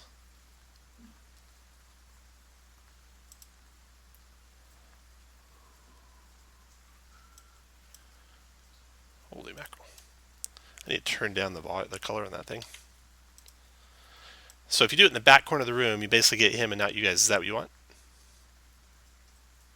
Can you make sure you get the whole room, even if it's some of us? Like there? Perfect. Perfect? Okay. I'm going to take it off. I just remember it's in there. Next to go after Reese. That round is over. Cadence, your turn. All right. Downed allies. Yeah, that's the way you got it. My last spell slot to healing word wrath. All right. With my bonus. Ooh, nice roll. Fat set. And 7 hit come points of over Wrath, here. and not only that, since Cadence already has inspiration, I'll give you the inspiration of Wrath. Nice. Oh, thank you. And we will viciously mock this All right. creature who can't hear me, so it doesn't matter because he won't be able to hear me. So That's I'll right. Not do that. dodge a lot. Just mutter but to yourself. out here. Dodging. Okay, after Cadence is Slash. 1, 2, 3. And I'm gonna drink a potion of healing.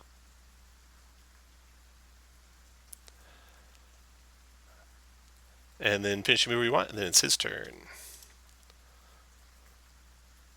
Up next, Fireball. Are y'all done, Slash? Yes. All right. He's storm themed. Lightning, shatter, Boom.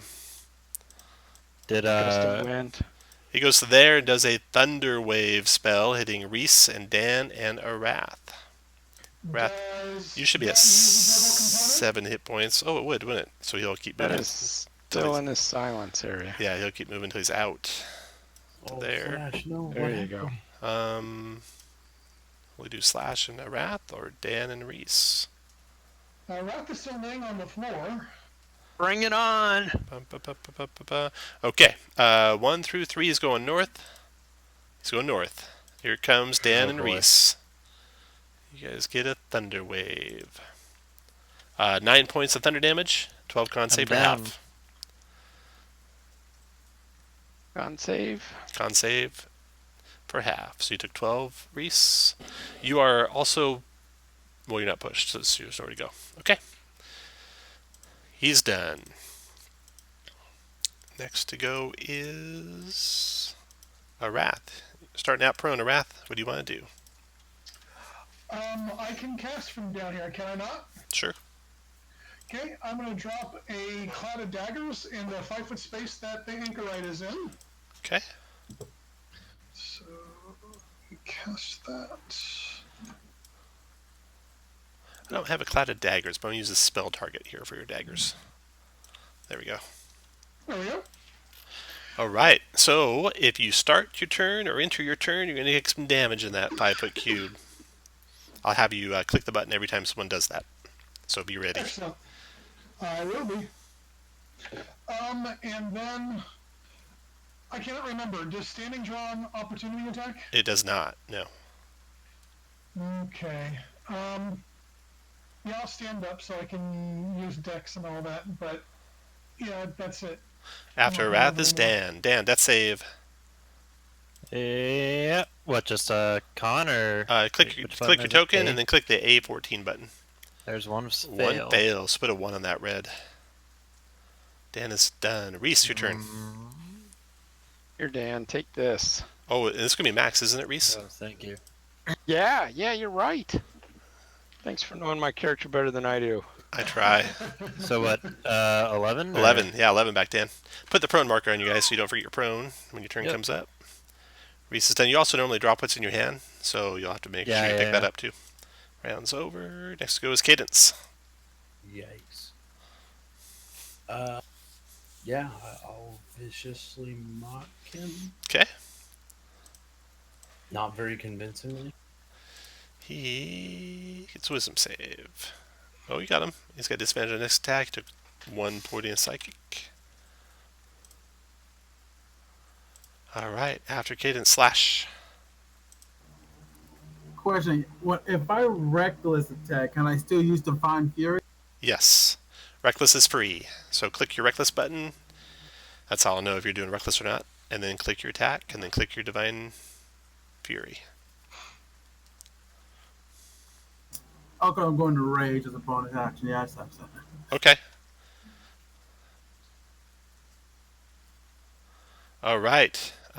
Nice. That's a crit because you Reckless. Nice. Alright, so that's 16, 17, 18, and 5 more is 23 points of damage from that attack. Well done. Needed that. Yeah. And Slash. All done? Yes. Anchorite's turn. Give me some damage, please, Arath. Blades. 8 points of Anchorites. slashing to him, minus 8. That is concentration, so I'm going to put a concentration lightning bolt for you, Arath, and you stood up, so I'm going to take off your prone marker. There you go. Okay, and the anchorite is going to get the heck out of dodge, but the nice thing is he's going to provoke from at least one of you. I kick him from the ground. Only way you can't provoke from... You go there, there, there. Slash is the one he doesn't want to provoke from. Reese he'll risk. That's smart. He'll go there, provoking from Reese and Dan. Can I kick him from the ground? Sure, go for it. Make a strength check. Strength check of 17. Nice, that's a hit for 1 plus your strength modifier of 1. So 2 damage. Nice. Hey, it's enough. It's like a radiant bolt of Like 2 kicking. radiant damages. Reese missed. Yeah, that's two cleric actions right there. He's going to keep moving to there. And then the bad news is he's got a Thunder Wave coming, which will get all 4 of you. Oh, mother of shit. He's doing what? Thunder Wave, 10 points of thunder damage to all of you. 12 con save to have it. My inspiration here, Tom. Very good. Con save. You said 10? 12. So 12 on the con save. So Reese made it. Arath made it. so Dan 10 made damage. it. Slash by made it. 1. Everyone made it. So y'all take only 5. All of you take 5 points damage. No one's pushed. Down to 2 hit points, gentlemen. You can, Arath, just for your knowledge, at any time drop concentration, whether it's your turn or anyone else's turn, if you want to get rid of those daggers. But it is your turn currently. I will drop said daggers. Okay. And,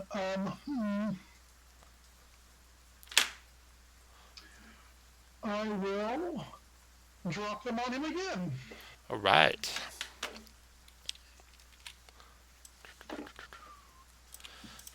And after Arath is Dan. Alright, following the tradition of very bad team formations, I'm going to stand up first. And so that's half, and then 1, 2, pull out my rapier and stab him with it. 15 hit? Yeah, that digs through that octopus armor. Okay, for 21. Wow. Down goes the anchorite. Nice. Dan, you notice something odd when you cut into the guy. You cut right in his chest as if you're going to rip right through his heart. But there's just a concavity there, like his heart's missing. You do end up ripping right through his throat and ripping out the bottom of his neck, though. But yeah, there's a big cavity where his heart should be. I think I can solve that mystery. Upstairs. The opalescent conch is in the room. You left it basically there in the room when he stood up and attacked you guys. Take the conch. Mm-hmm. Let's go upstairs and destroy that pulsing heart. Nice. Take a short rest. Yeah, I'd like that. Before we destroy the... Do you want to destroy the heart or take the short rest? Oh, Let's do a but vote. the- If you want to do the heart, move your guys up a square. If you want to do a short rest, move them down a square. The anchorite will vote for short rest.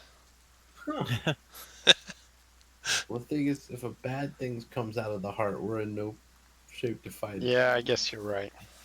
But if we leave the heart alone and try to take a short rest if something comes out of the heart, like this guy comes back to life because he doesn't have a heart and that thing's fueling him. At least he'll be out of slots. You Famous telling last yourself words. Can we throw his body over the side of the cliffs down to the sharks to feast? Yes, you can. I take the armor off first because. Oh, nice. Yeah, you want some octopus Then armor? Yeah, of course. I will grab him and drag him to the nearest window and toss him in the water. Okay. And then it looks like you guys are voting to go destroy that heart. Yes, it does. All right. Can anybody heal me before we actually get there? No. I'll drink my last potion. Okay.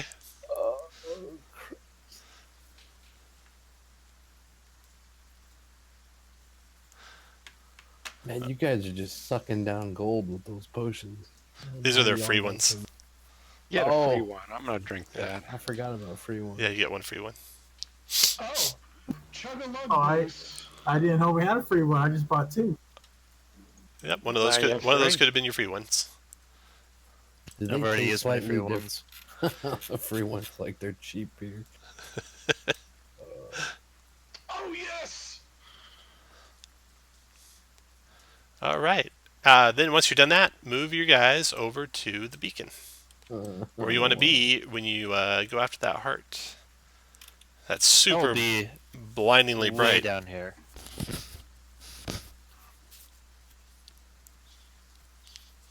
Reese, can you just cast like spiritual weapon and then like destroy it from us? No, I am out of second level spells. Good, good, Perfect. great. Love it. Oh, that's going right Wonderful. according to plan. Oh,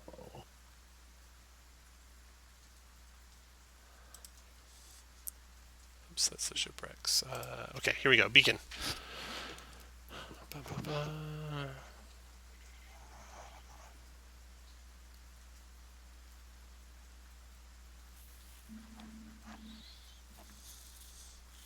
See, this is where I need the Lairs Night Wandering Monsters, so I can have them come out of the heart.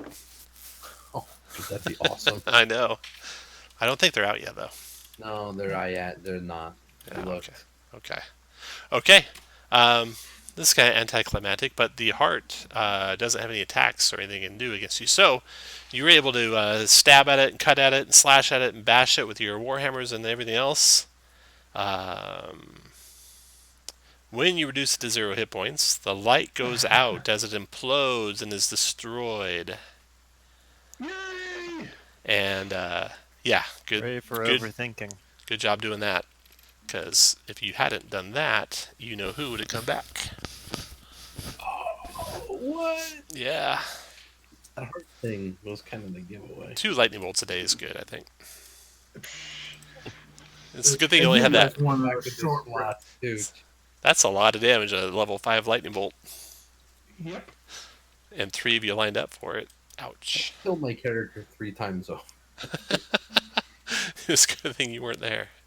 I- Okay, so you have that. You can search the... you can take a short rest now. Oh, bueno. You got the level, the mid-level, the roof of the place.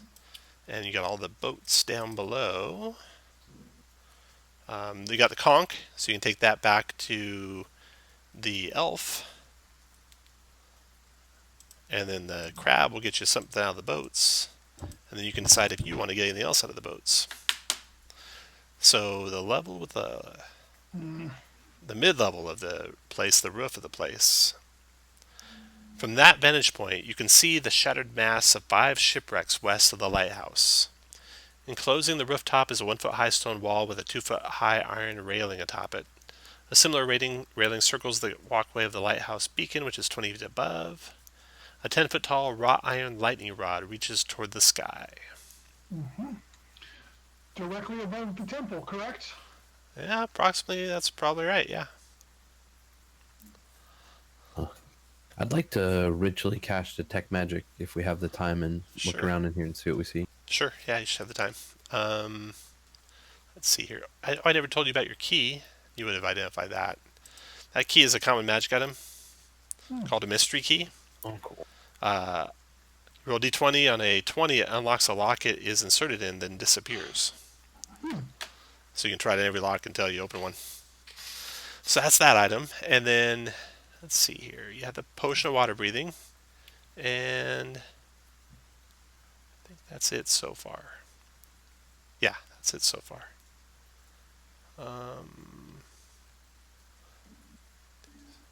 What does this guy have? Oh, the conch's worth some gold. Yeah, but we can't sell that. We got to return it to the ghostly sea elf. Yes, that's true. Maybe she'll disappear and then we can sell it. Yeah. I guess before we toss that guy, I said we loot him first before we even thought about tossing. Oh, I stripped him. Yeah. Yeah, we did. Yeah, you guys take the time to thoroughly search the place. You find no other treasure, and your detective magic finds nothing else. So you can take back to the elf the conch if you want. You can get the crab to get you something out of the wrecks. Then you can decide if you want to search any more of the wrecks after the crab does. Sweet. So back to the elf. She looks at the conch, takes it in her arms, nods at you, hands it back to you, and then disappears. Yay! So you have the conch. Linnea Greywind of the Lion Shield Coaster will pay 125 gold for it, or you can keep it and get even more gold for it. The crab wades out to the first shipwreck, comes back out with a weapon in his hand, in his crabby claws. It is, you find out, a weapon of warning short sword. What? A well-crafted short sword. It's magical, but with no bonuses. It gives you advantage on initiative, and you and allies in 30 feet can't be surprised. And if you're sleeping, you awaken. That's awesome. So that's a pretty cool item. And then the shipwrecks. So now you gotta decide, okay, do you want to search the rest of the shipwrecks? You know there's some sharks down there. Should send the turtle with the. I guess he can already water breathe, right? Well, at least hold breath. Yeah, for an hour. Be by But I'm himself. not a good swimmer. Talking to the crab, can he tell us anything about the sharks? Like, do they ever go away? No, they're always around. He tells you. What does he know about the shark? We just fed them too. Yeah, you did feed him a body. That's called chumming the water. I'm not sure. So they're really agitated now. Let's see.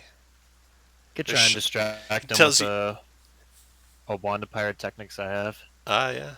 There are sharks in the water, but the one to fear is a mean old brute named Daggermaw. She'll bite your head off and take pleasure in it.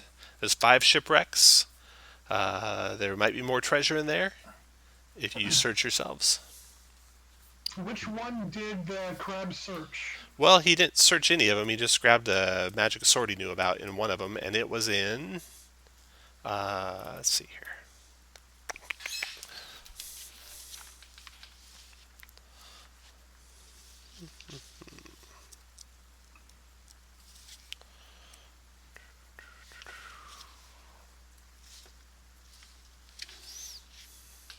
It was in the northernmost one. So you got the 4 southern ones you could look at, in addition to the northernmost one, if you want to see if there's anything else in there. Well, if we spend the night here, I can prepare sanctuary tomorrow, and somebody can Nice. water breathe in sanctuary. Yeah, that's pretty cool. Okay, yeah, you guys can spend the night, no problem. And we'll take a quick break here. Actually, let's finish up the ship thing and then do our break. Okay, so you spend the night, get an extended rest. Everyone's fully up to hit points. You can do your sanctuary if you like. You can all move to where you want to position yourselves. You could set up some ropes so you can climb down the cliffs, or you could swim all the way out from shore, your choice. How high are the cliff faces? 80 feet. I'm sorry, 80? Yeah, 80. Okay. I can help us set up the ropes. That way, you've got a faster way out than having to swim all the way back. Yeah. We'll say there's ropes like right over there by you. The map level.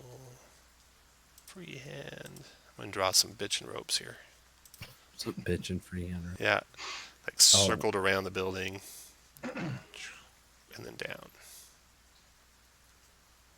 Something like that. Nice.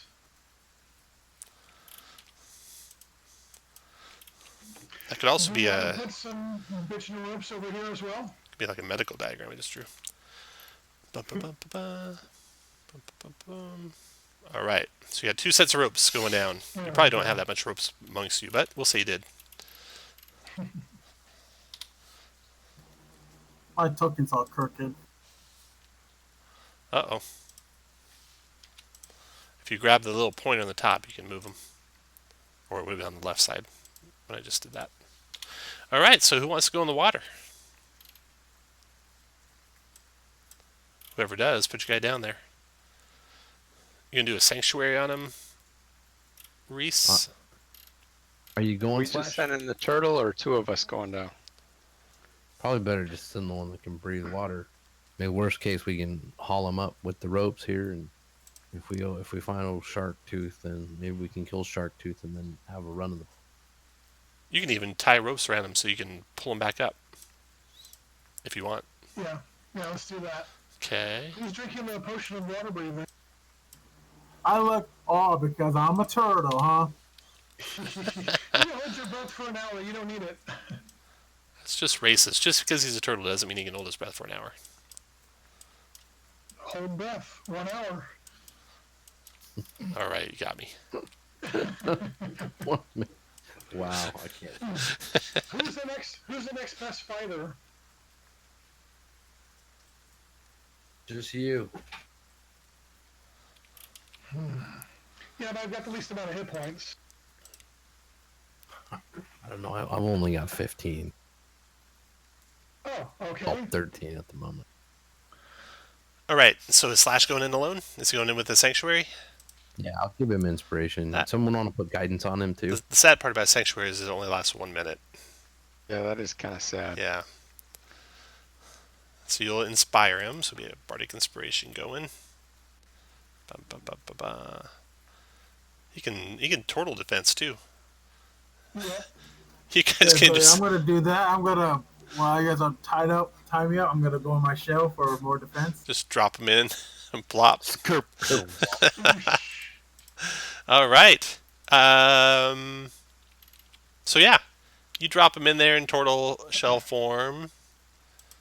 He shell defense. 21 Action. AC. Withdraw. Blah blah blah. Yeah. Okay, great. So you want to search the first ship, the one he took the weapon from? Yes. Okay.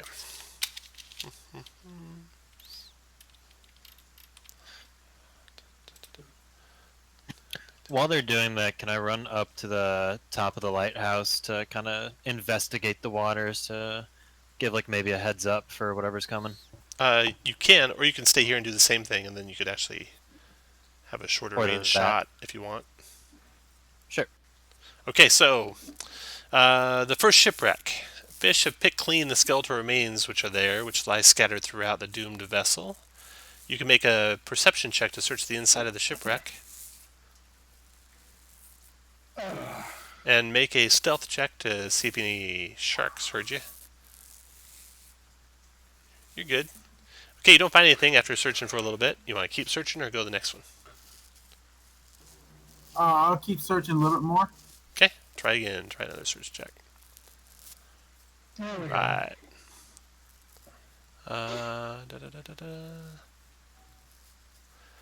All right. You find a star... oops, sorry. Nope, that one's been picked clean. You don't find anything else in T10.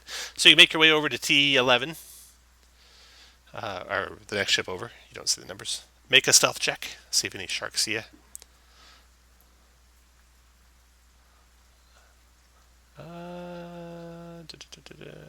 Go ahead and turtle up if you want. A shark's coming your way. Yep. So he's going to make a wisdom save, I think, versus Sanctuary. Is that right? That's right. 11's not good enough.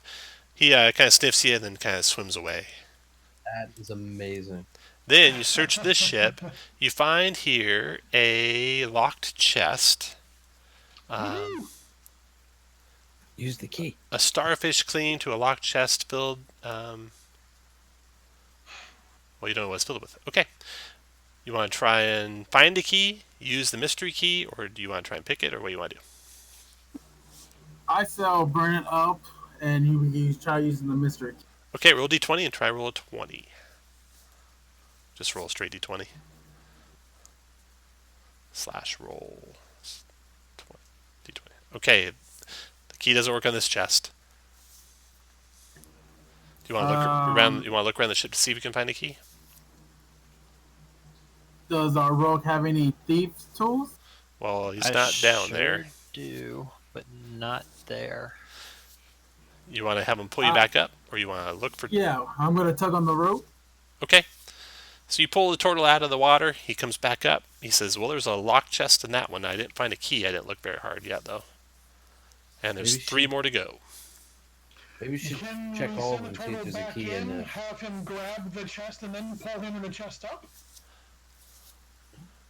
Yes. You could wrap some ropes around the chest. Well, how do I do that? Okay. All right, going down. You drag him and the chest out. Um, your rogue unlocks it. Inside, you find it's filled with straw, inside of which is packed a delicate 9-inch tall blue quartz statuette of a mermaid. So it's a nice little thing in there. All right, next one, T12, the next ship over. So you guys reposition to the other rope position. Drop the turtle in. Make a stealth check, turtle. Oh wow, he's super stealthy. Make a perception check on the next ship. He's not very perceptive though. You don't find anything? You want to keep trying? Yes. Make both checks again, please. You're good on the perception. Make a stealth check, Dex. Boom, nice. Okay. You find, worn by the captain, a cloak. You will find out later that it is a cloak of Elvenkind. billowing. That's not right. I got the wrong cloak. I got two cloaks. This one's actually a cloak of many fashions. Which one of you actually has? I think Yes. maybe two of you have it. So now you know there's a cloak of billowing somewhere else in this adventure. Cloak of many fascians. That's fast. Cloak of many fascians. Okay. Next ship. Tortle, make another perception and stealth check.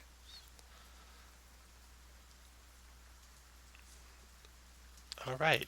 Everyone take a position you want to be at. You can be at the windows. You can be at the harpy nest looking over the edge.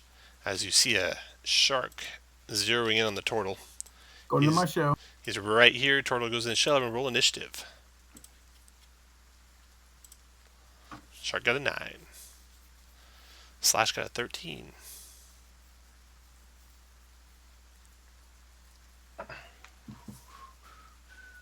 One missing. Who's missing? Reese. Go ahead and roll your initiative, Reese. And first act is Arath. Okay, Arath, you see the shark closing in on him. The shark's under the water, so it's got a little bit of cover. And fire spells wouldn't work too good on it. Okay.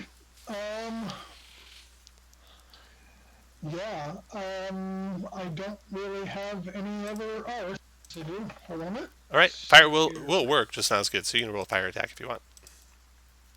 I'm gonna use my Hat of Wizardry and chill touch at it. All right, nice. Make a Arcana check, DC 10, I think. Yes. Where am I?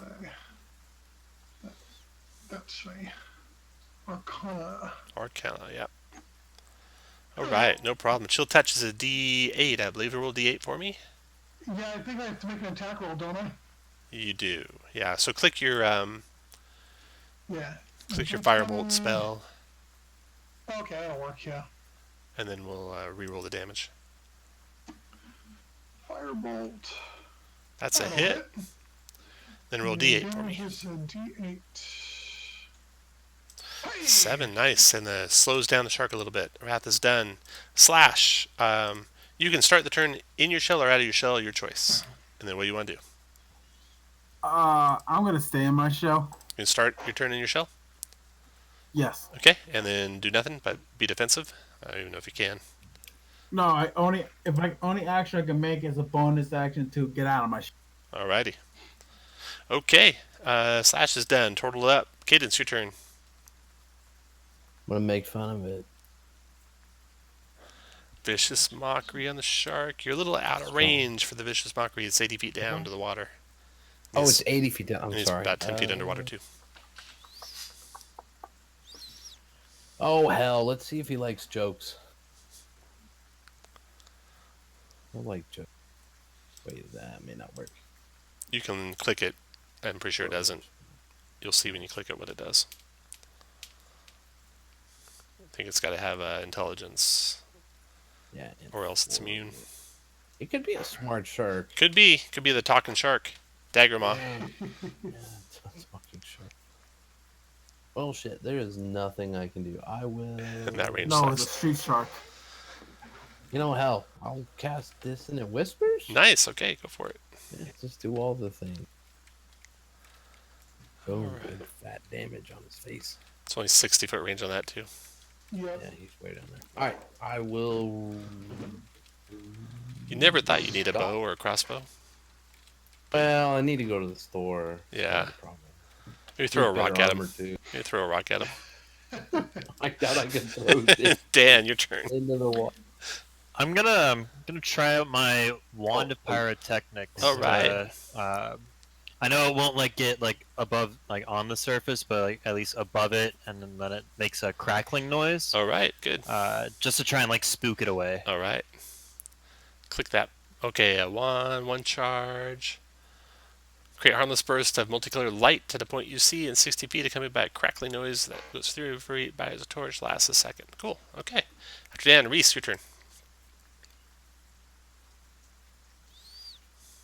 If there's not really much I can do, I will shoot a crossbow at the creature. Oh, that's a miss. Okay, Dan. I will miss. Make a Arcana check. Let's see how good you did with this. Intelligence? It's intelligence, yes. 8. You got a 10. 10. You trained in Arcana? What the hell? Wait. Hold on. Yeah! I took it. 'Cause I thought it'd be useful. All right. Well, it was. Shark goes away. Slash, you made your check, I think, on your search check. So you found inside the remains of this ship 10, 11, 12, 13. You find a chest. So you guys will do the same thing where you haul that out. 120 electrum and 6 pearls at 100 gold each in a black silk pouch. Nice. All right. Last check. Stealth and perception. Stealth is a 10. Perception. Perception. Okay. Roll initiative again, everyone. The shark is back. Might not be so easily tricked this time.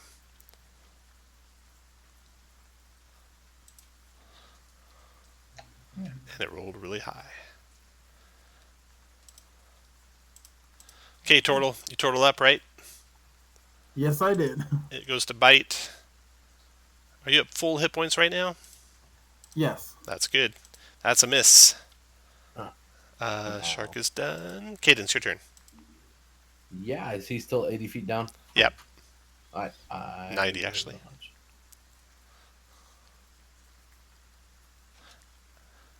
Sorry if you didn't hear. I'll dodge. Yeah. Wrath, your turn. Only thing I can do, I'll toss a firebolt. Won't do much, but I'll try. That's a hit for 4 points of fire damage. I'll take it. Then Dan, your turn. Ooh. Spook it once, shame on him. Shoot it with the short bow. Should work. Oh, that's a hit. And he's sneak attackable, where he's at. Yep. Unless being turtled makes it so you don't threaten. Which I think it does, because you can't take Yeah, because he's actions. trying to eat me right now. Or So- non-incapacitated. Finesse or other non-incapacitated enemy of target in 5 feet. No disadvantage. There we go. Okay.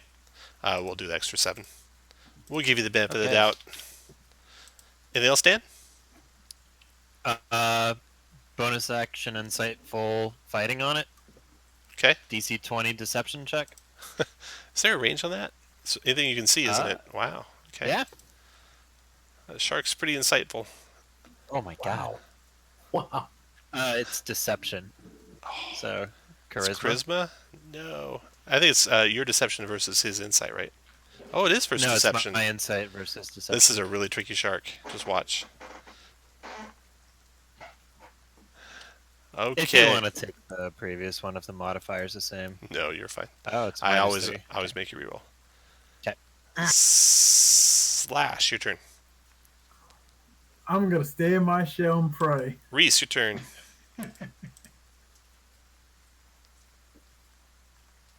Crossbow. Take that. That's Hey, a that's hit. not bad. Nice for 5. It's right on the edge of your range. We'll give you the benefit of the doubt on that. Okay, that's it for that round.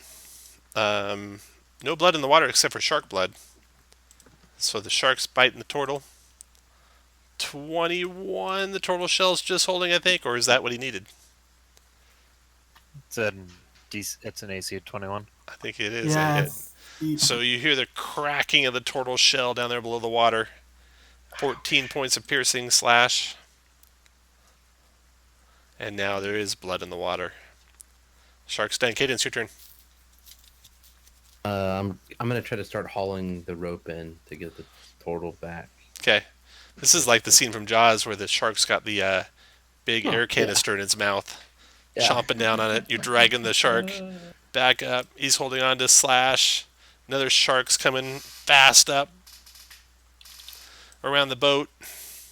Cadence is hauling as fast as he can. A Wrath, what do you want to do? Firebolt the wounded one. Firebolt coming down. Never mind. It's a miss. Dan, your turn. Short bow. Short bow, the wounded one. That's a hit. 21 hit. Yep. And add some sneak on that. 11 to it. 11. Got it. Nice. Slash. You're turtled up. You want to stay turtled up? Staying turtle up. Reese, your turn.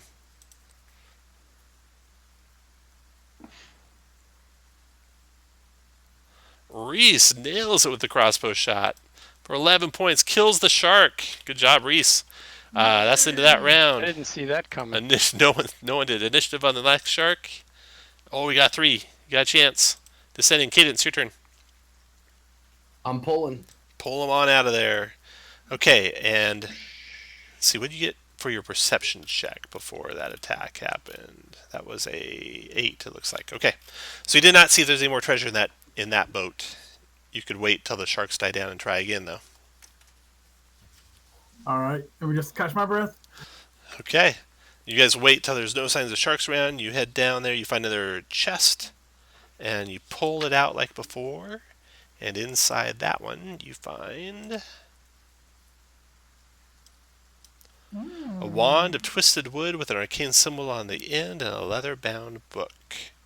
The Might I wand take a look at those?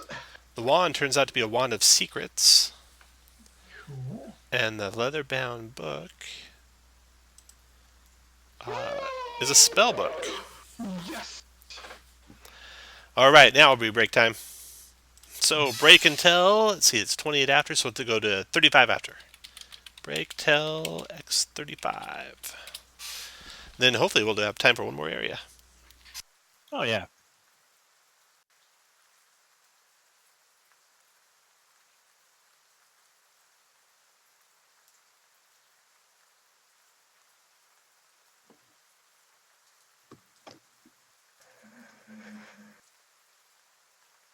Very nice. Very, very nice.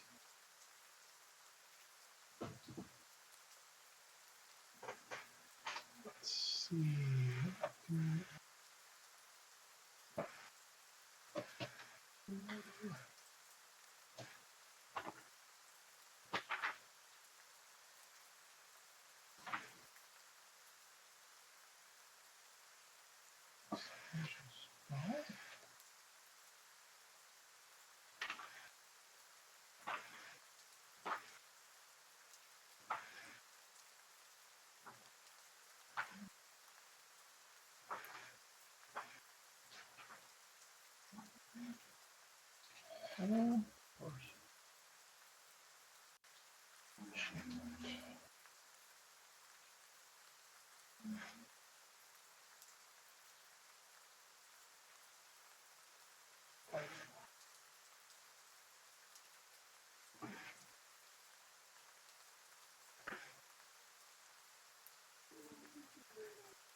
Okay.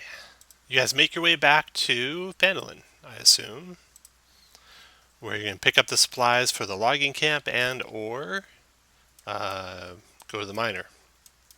When you get there, Harbin Wester, the townmaster, comes to you pleadingly as you're at Barthen's Provisions picking up the supplies. And he says he's just heard from his brother, and things are desperate in the loggers' camp. If you could proceed there immediately by the fastest route possible, which would be up the high road and then along the river, he would be in your debt. Only for you, I guess. What does being in your debt mean for us? It means he will make sure you are protected from the dragon. You can stay in his house. I also want to bring up to Sorry, I'm the back. But I'm townmaster that, yeah, dragon, totally real, by the way. So you should definitely be telling people. I know. Yeah. I've been telling people. Good.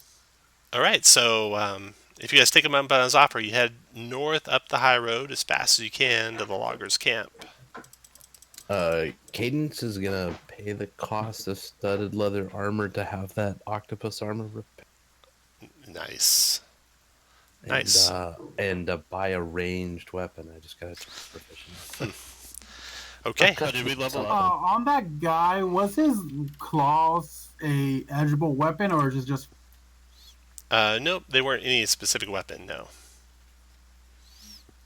They were just carved by him. Okay, the trip to the loggers' camp. Barthen tells you that his clerks have filled 2 crates with supplies as he hands you a sheet of parchment upon which is written an inventory of the crate's contents. Foodstuffs such as dried meat, blocks of cheese, and loaves of bread, as well as casks of ale and flasks of oil. And he tells you, I sure hope there's someone there to use this when you get there. I hear things aren't good. 2 heavy crates are loaded into a 2-wheeled cart pulled by an ox. The ox's name is Vincent, says Barthen. I'll expect to see him and the cart return. Thanks. All right, so you set off. The travel will take you about 2 days. So you can choose to camp in the woods if you like, or veer eastward and spend your long rest at Falcon's hunting lodge. Any preference? Oh, let's check out the hunting lodge. Do we have a bottle of wine to bribe the guy? You can buy one with all your copious amounts of gold from your gold from your gold bell, and yeah, you'll have a bottle of wine. Okay. I think we all should buy like extra potions of healing, just in case. Well, you don't have any extra gold for that. That's going to have to come out of your real gold.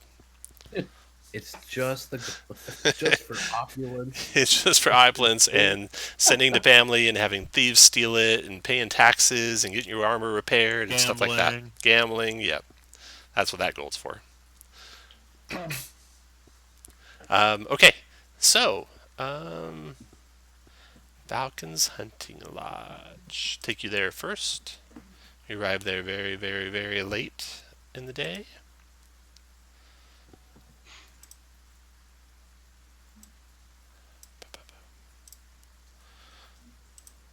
So this is a whole different day. Yep, it'll be a whole different day. Well, it was pretty big. Yeah, he's got a big place there. A thin fog surrounds a fortified compound standing in a clearing on the east side of a narrow river. A 10-foot-high log palisade surrounds the compound, whose main building is a 2-story stone and wood affair with a high-pitched roof, gables, window shutters, and a stone chimney. Attached to the main building is a blocky tower of gray stone, its high roof lined with battlements.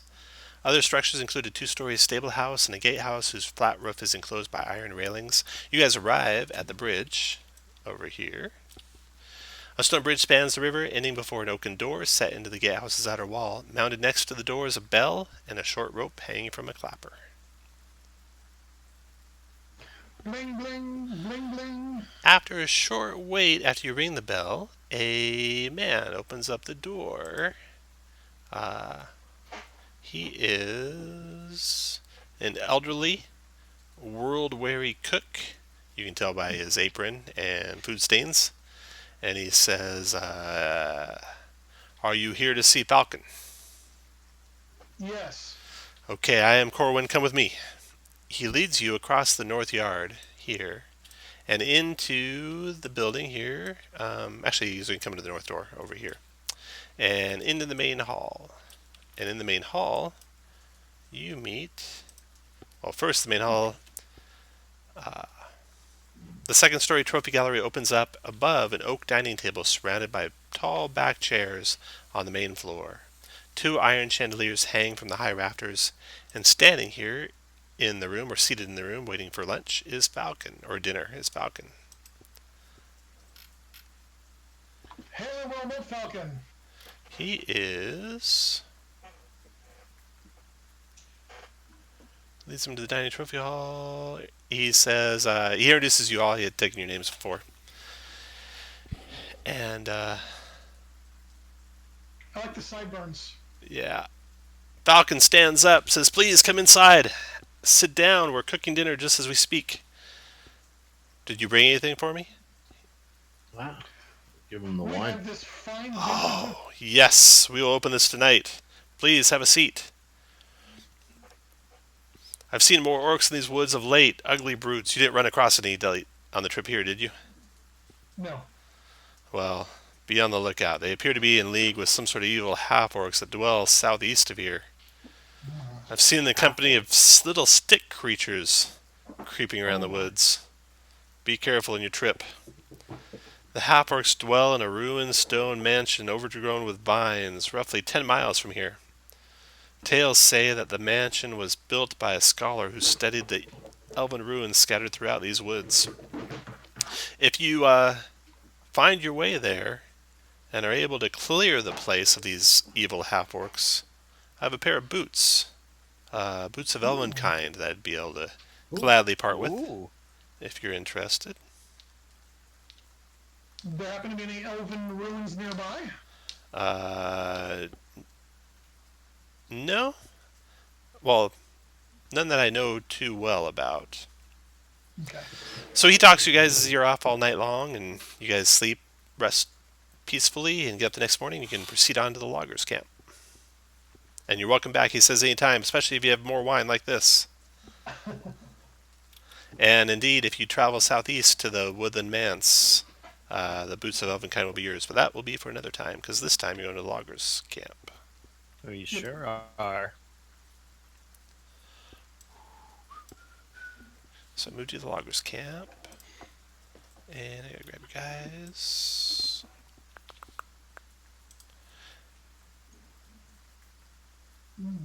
Terror storms.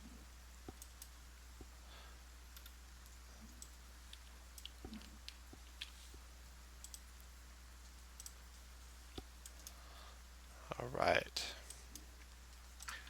The body of water is the river?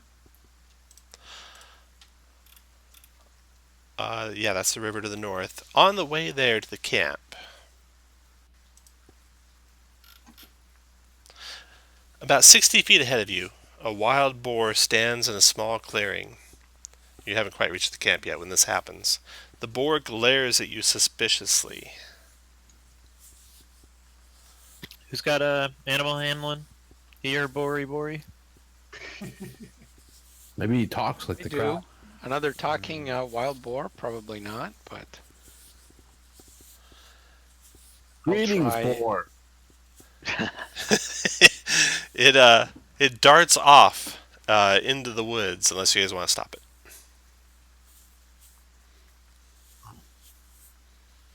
Might be someone else's problem. It's probably chasing after you. They're horses you can't ever seem to track down. All right, yeah, it goes darting off into the woods, and you guys are able to travel the rest of the way to the camp. The camp. The logging camp spreads along the south shore of the river, where a dozen tents are arranged in a sandy beach. Near a dock stands a cabin with logs stacked under an awning. Older cabins close by have been torn down to leave old stone chimneys and foundations. A grim silence hangs over the camp, and you see no one around. There's no one in any of the tents. That stone building, there might be someone in there because you can't see inside of it, so you're not sure about that. Where do you guys want to go? I want to send Jolly over to look in Yeah. the windows of the stone building. Okay.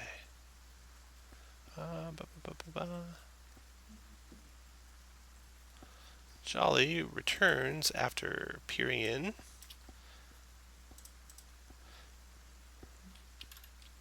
That stone building.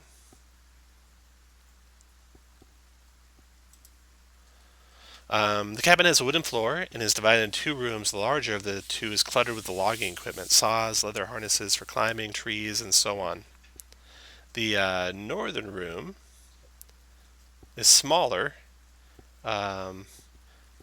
There's a human in there that the raven sees. And looking through your raven's eyes, it appears that human might be related to Wester from Vandalin, so it might be his brother that he told you about. And he's barricaded himself in that smaller room. He's pushed a desk against the door and huddles atop it. He's definitely cowardly, kind of shaking his boots. You don't see anything. You don't see anything that you might be shaking his boots from, though. Okay. Well, I say we walk over there and see what turns up. All right. Put you guys, if you want to go north or south, basically this far west.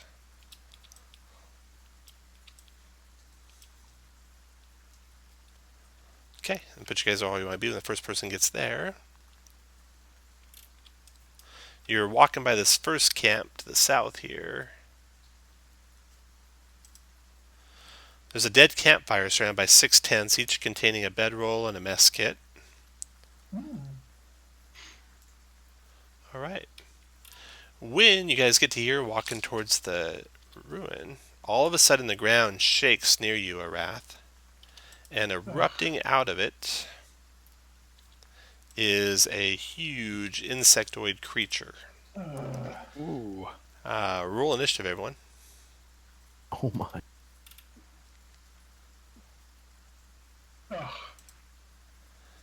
Should use that short sword. Need one more. Oh, Hey, yeah. it's a 20, finally. Okay. Okay, Slash, you see this thing erupt out. It looks like a gigantic praying mantis. Bigger than a horse. Acidic saliva dripping from its maw. Where do you want to go, Slash? What do you want to do? I'm gonna run up to it. Okay. Rage. Okay. And hit him with my warhammer. Go for it.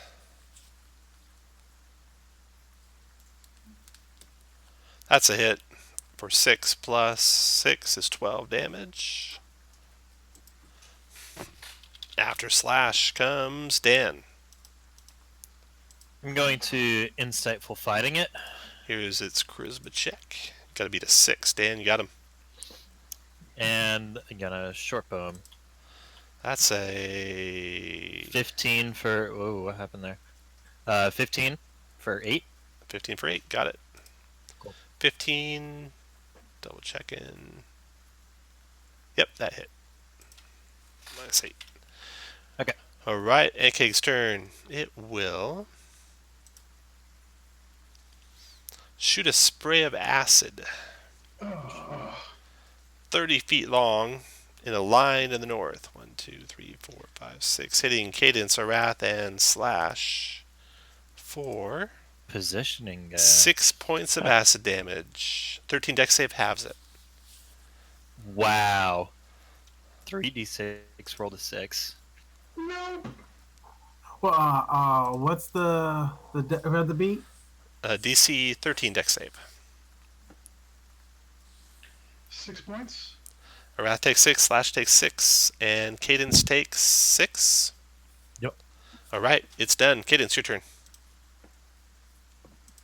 Butthead. I think you have this well in hand, little boys. I'm gonna say bad things, but Vicious mockery, charisma, wisdom. Oh, didn't affect it. Arath, your turn. Cloud of daggers right on one of the corners of that thing. Okay. That works. And then 5, 10, 15, 20, 25, 30. All right. And then Reese, your turn. Spiritual weapon, Nice. sacred flame. 24 for 6. 6. Sacred Flame, 13 deck save. Got him for 5 more. Okay, that's the end of that round. Next round, Slash. I'm gonna go reckless. Okay.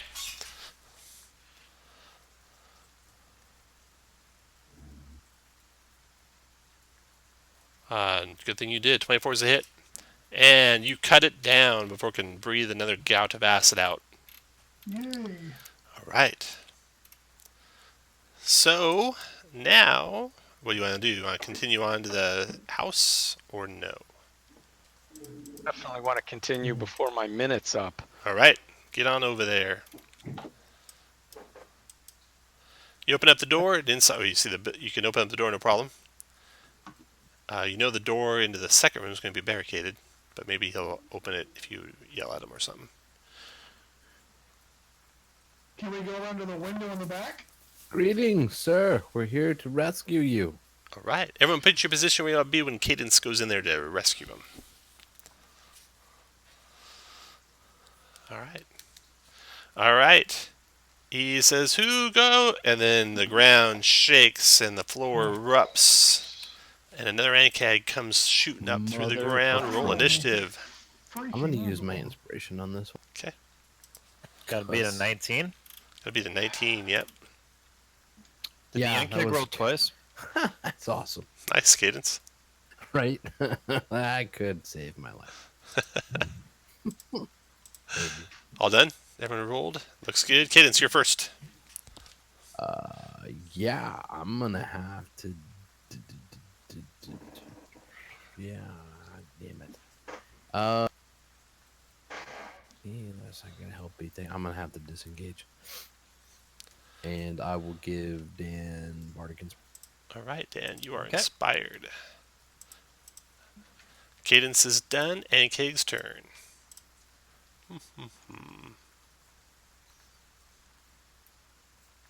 It turns and its delicate mercies onto a wrath and bites the wizard. 18 a wrath. Yeah, it hits. Oh, You want to shield spell that, or you want to take it? I don't have my mage armor up, so she'll... You do a shield spell? All right. No, I don't. It's not going to help, so... Okay. You don't, because you don't have mage armor going? I don't have mage armor up yet, yes. Oh, you can say you had it up. I would assume you normally put it up when you come into a dangerous area. Then yes, I will. I'll use my... Because I didn't take the time to ask you if you were casting it right before you entered the camp. Then yes, that will save my bacon. Thank you. Okay. All right. Done. After that comes Reese. Okay, same drill. Spiritual weapon, sacred flame. That's a 13 deck save. He dodged the sacred flame. Hit me with that spiritual weapon. Oh, I didn't get the button, I guess. Okay. That's a That hit seems good. for 9 more force. Next goes Slash. Would I still be in rage, or is that over? That will be over. You want to rage again? Yeah, I'm gonna rage and reckless again. Okay, nice.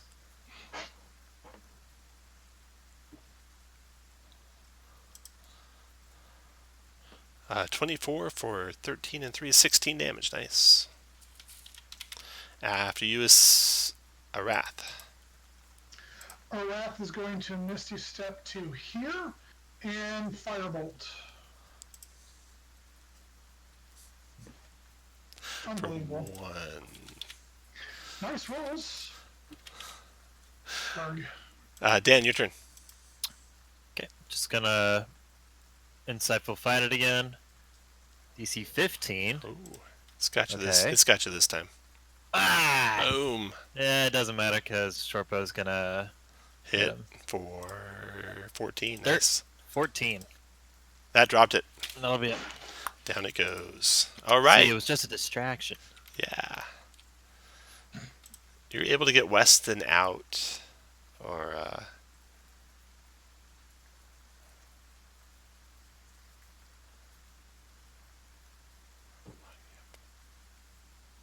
Is it still raining, by the way? no. But I kind of like the white noise. Yeah, I kind of like it. You got any like fields Mhm. rustling in the wind? Don't you have any like ocean sounds? Like a river sound? Yeah. I should. I don't right now. All right.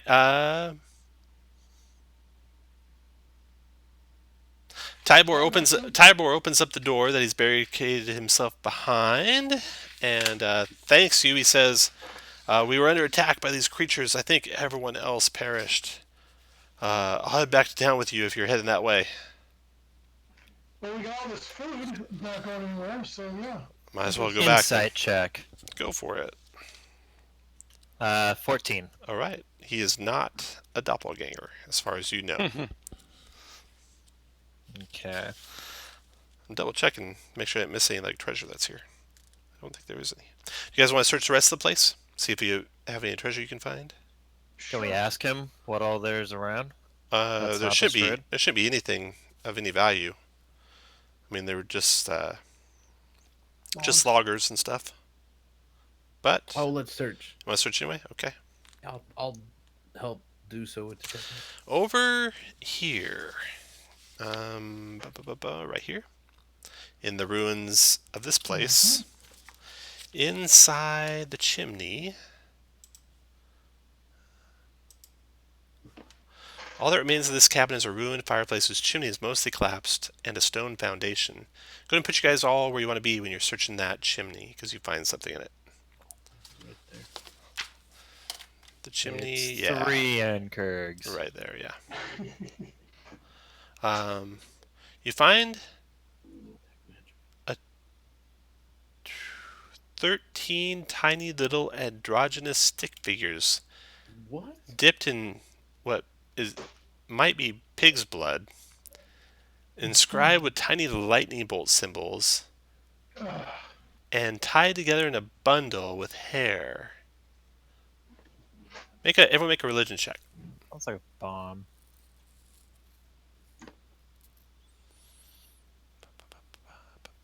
Yeah, you guys don't know. Even cadence is 12 isn't enough to know what these figures might be. 13 tiny androgynous stick figures dipped in pig's blood, inscribed with lightning bolt symbols and tied together in a bundle. I'm gonna ask the person who picked up, how many people? He starts counting on his fingers and stuff, and he comes up with 13. Aha! 12 tents and a house. Yeah. Well, we could burn them. Put them in the chimney, see what happens. You know, in the curse, right? That's how that works.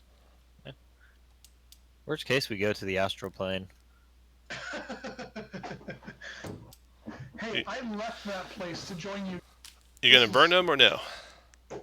I vote yeah. I vote Yeah. no. Let's see if we can find out what this is. Oh, do they detect as magicals? No, they don't. They don't. Not magicals. Can we put them in the fireplace and have a wrath like zap it from a distance? Oh yeah, you can definitely burn them. So why don't you vote and see if Yeah. you want to burn them, move your guy up. If you don't want to burn them, move your guy down. You only have to go up one square. That's enough. All right, tiebreaker, Giddens. No. All right, burning them you do. Alright, I'll burn them, even though... As you shoot the fire on them, they light up in flames and erupting out of the ground. Oh no. 2 ant kegs come up, but then as the last crackles of flames burn away on those stick figurines, the ant kegs turn and burrow back into the ground and go away. So burning them was the right thing to do. Oh. It stops the ant kegs. What? Me as Okay. a player hated doing that. All right. So you guys escort what's his name back? Tobin back. Tybor Wester back with the goods and with the wagon and with the prize ox. And you can collect your reward when you get back to town. What was the reward? 100 gold pieces. Yeah, Nice. A piece or for all of us? total. Okay. Yeah, you easily got plenty of gold to burn between your gold bell, all the stuff you got off the shipwrecks, and everything else. And that's where we'll stop for tonight. So let's look at all the treasure we got. There's a whole bunch of it. Let's see here. In the Tower of Storms, you got a potion of water breathing, which you haven't used. Some gold for the conch. The weapon of warning short sword. So you all have access to that. I'll put that in the notes. So you could all replace whatever you have with that. Assuming we can use it. You could also just have it on you. Yeah. Yeah, that's true. Yeah, it gives you advantage on initiative all the time. It's pretty nice item. It is. Then you found some more gold in a statue of a mermaid. You found a cloak of many fashions. So you got cloak, Yes. many fashions. That will split up here. I still don't know. You might all get that, but you can update your logs afterwards. But we'll split up now just in case you don't all get it. And then we got a wand of secrets, which everyone gets because that's a permanent item and not a common item, I don't think. And The spell book. a spell book. And that's what we'll have to split. Spell book. Okay, and then you got the mystery key, so that's one we'll split up. And I think that's it. The cloak, or does everyone get the cloak? The Cloak of Many Fashions will be one. So there's 3 things to split up. Cloak of Many Fashions, or 4 things. Potion of water breathing. And then cloak, spellbook, and mystery key. So everyone go roll straight d20, and we'll just go in order. I'd very much like that cloak. Oh no. There's lots of people already have that cloak, so you might not have any trouble. We're rolling for the cloak. No, you're rolling for all of the items. Oh, I see. We're just missing one. There we go. All right. Reese, potion of water breathing, cloak of many fashions, spellbook, or mystery key. I'll take the potion. Potion of water breathing goes to Reese. Okay. Next in line is Slash. Cloak of many fashions, spellbook, or mystery key. What does the cloak do? Can you click your button, Cadence? Yep. Thanks. Let's see where You can use bonus action to change the style, color, apparent quality. So what? I just change colors? Yeah. I'd take it. Ah. That's what- Slash got the cloak. And then next to go is Dan. Zach. Spellbook or mystery key?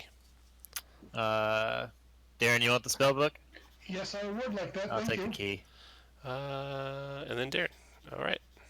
Because spellbook. I get a spell book. And everyone could take a wand of secrets or a weapon of warning, short sword. And everyone can level, and everyone will get 80 gold if they level. Or yeah, since you guys probably already had 80 gold last time, actually, huh? A lot of us rolled into level 3 fresh. Right. And if you were level 3 last time, you got 80 gold last time, so you're actually getting no gold this time. Yeah, I think that'd only be Slash. Okay. Yeah, because I'm going to go up to level 4. Yeah. Okay. Alrighty. That is it, everyone. Thanks for playing. Thanks, Tom. Thanks for running, Tom. Run Yeah, again. thanks, Tom. We'll see you all again in a week. Indeed. I have a question Okay. for next week. Yeah. Because I saw that it's gonna